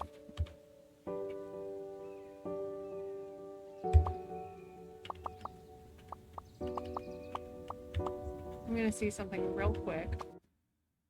I'm going to turn off the game and I'm going to save it because I want to see if it pulls me back.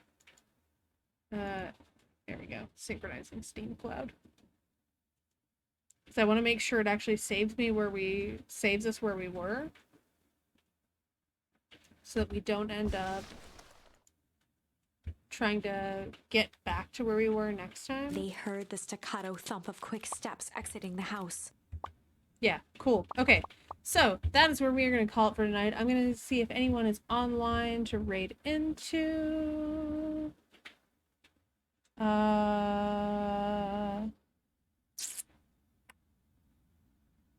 Doesn't look like it. So that's where we're going to call it. I want to thank everyone for joining me. This has been fantastic. I've had a great time. This game is a lot of fun. It reminds me a lot of those games I played as a kid where like the Humongous games, Freddy Fish and like Pajama Sam and stuff. So I'm really vibing with this. I hope that y'all will tune in. I'm gonna be playing. I got the Spyro collection on Steam. So like I am going to be playing Spyro on Sunday. I don't enjoy watching children get murdered. I'm going to be playing the Spyro collection on Sunday. And we'll be back to this on Thursday as we go through this story. I hope you'll join me. Thank you so much for joining me tonight. I hope y'all have a great night. Stay hydrated, stay clean, stay warm. And I will see you next time. Good night.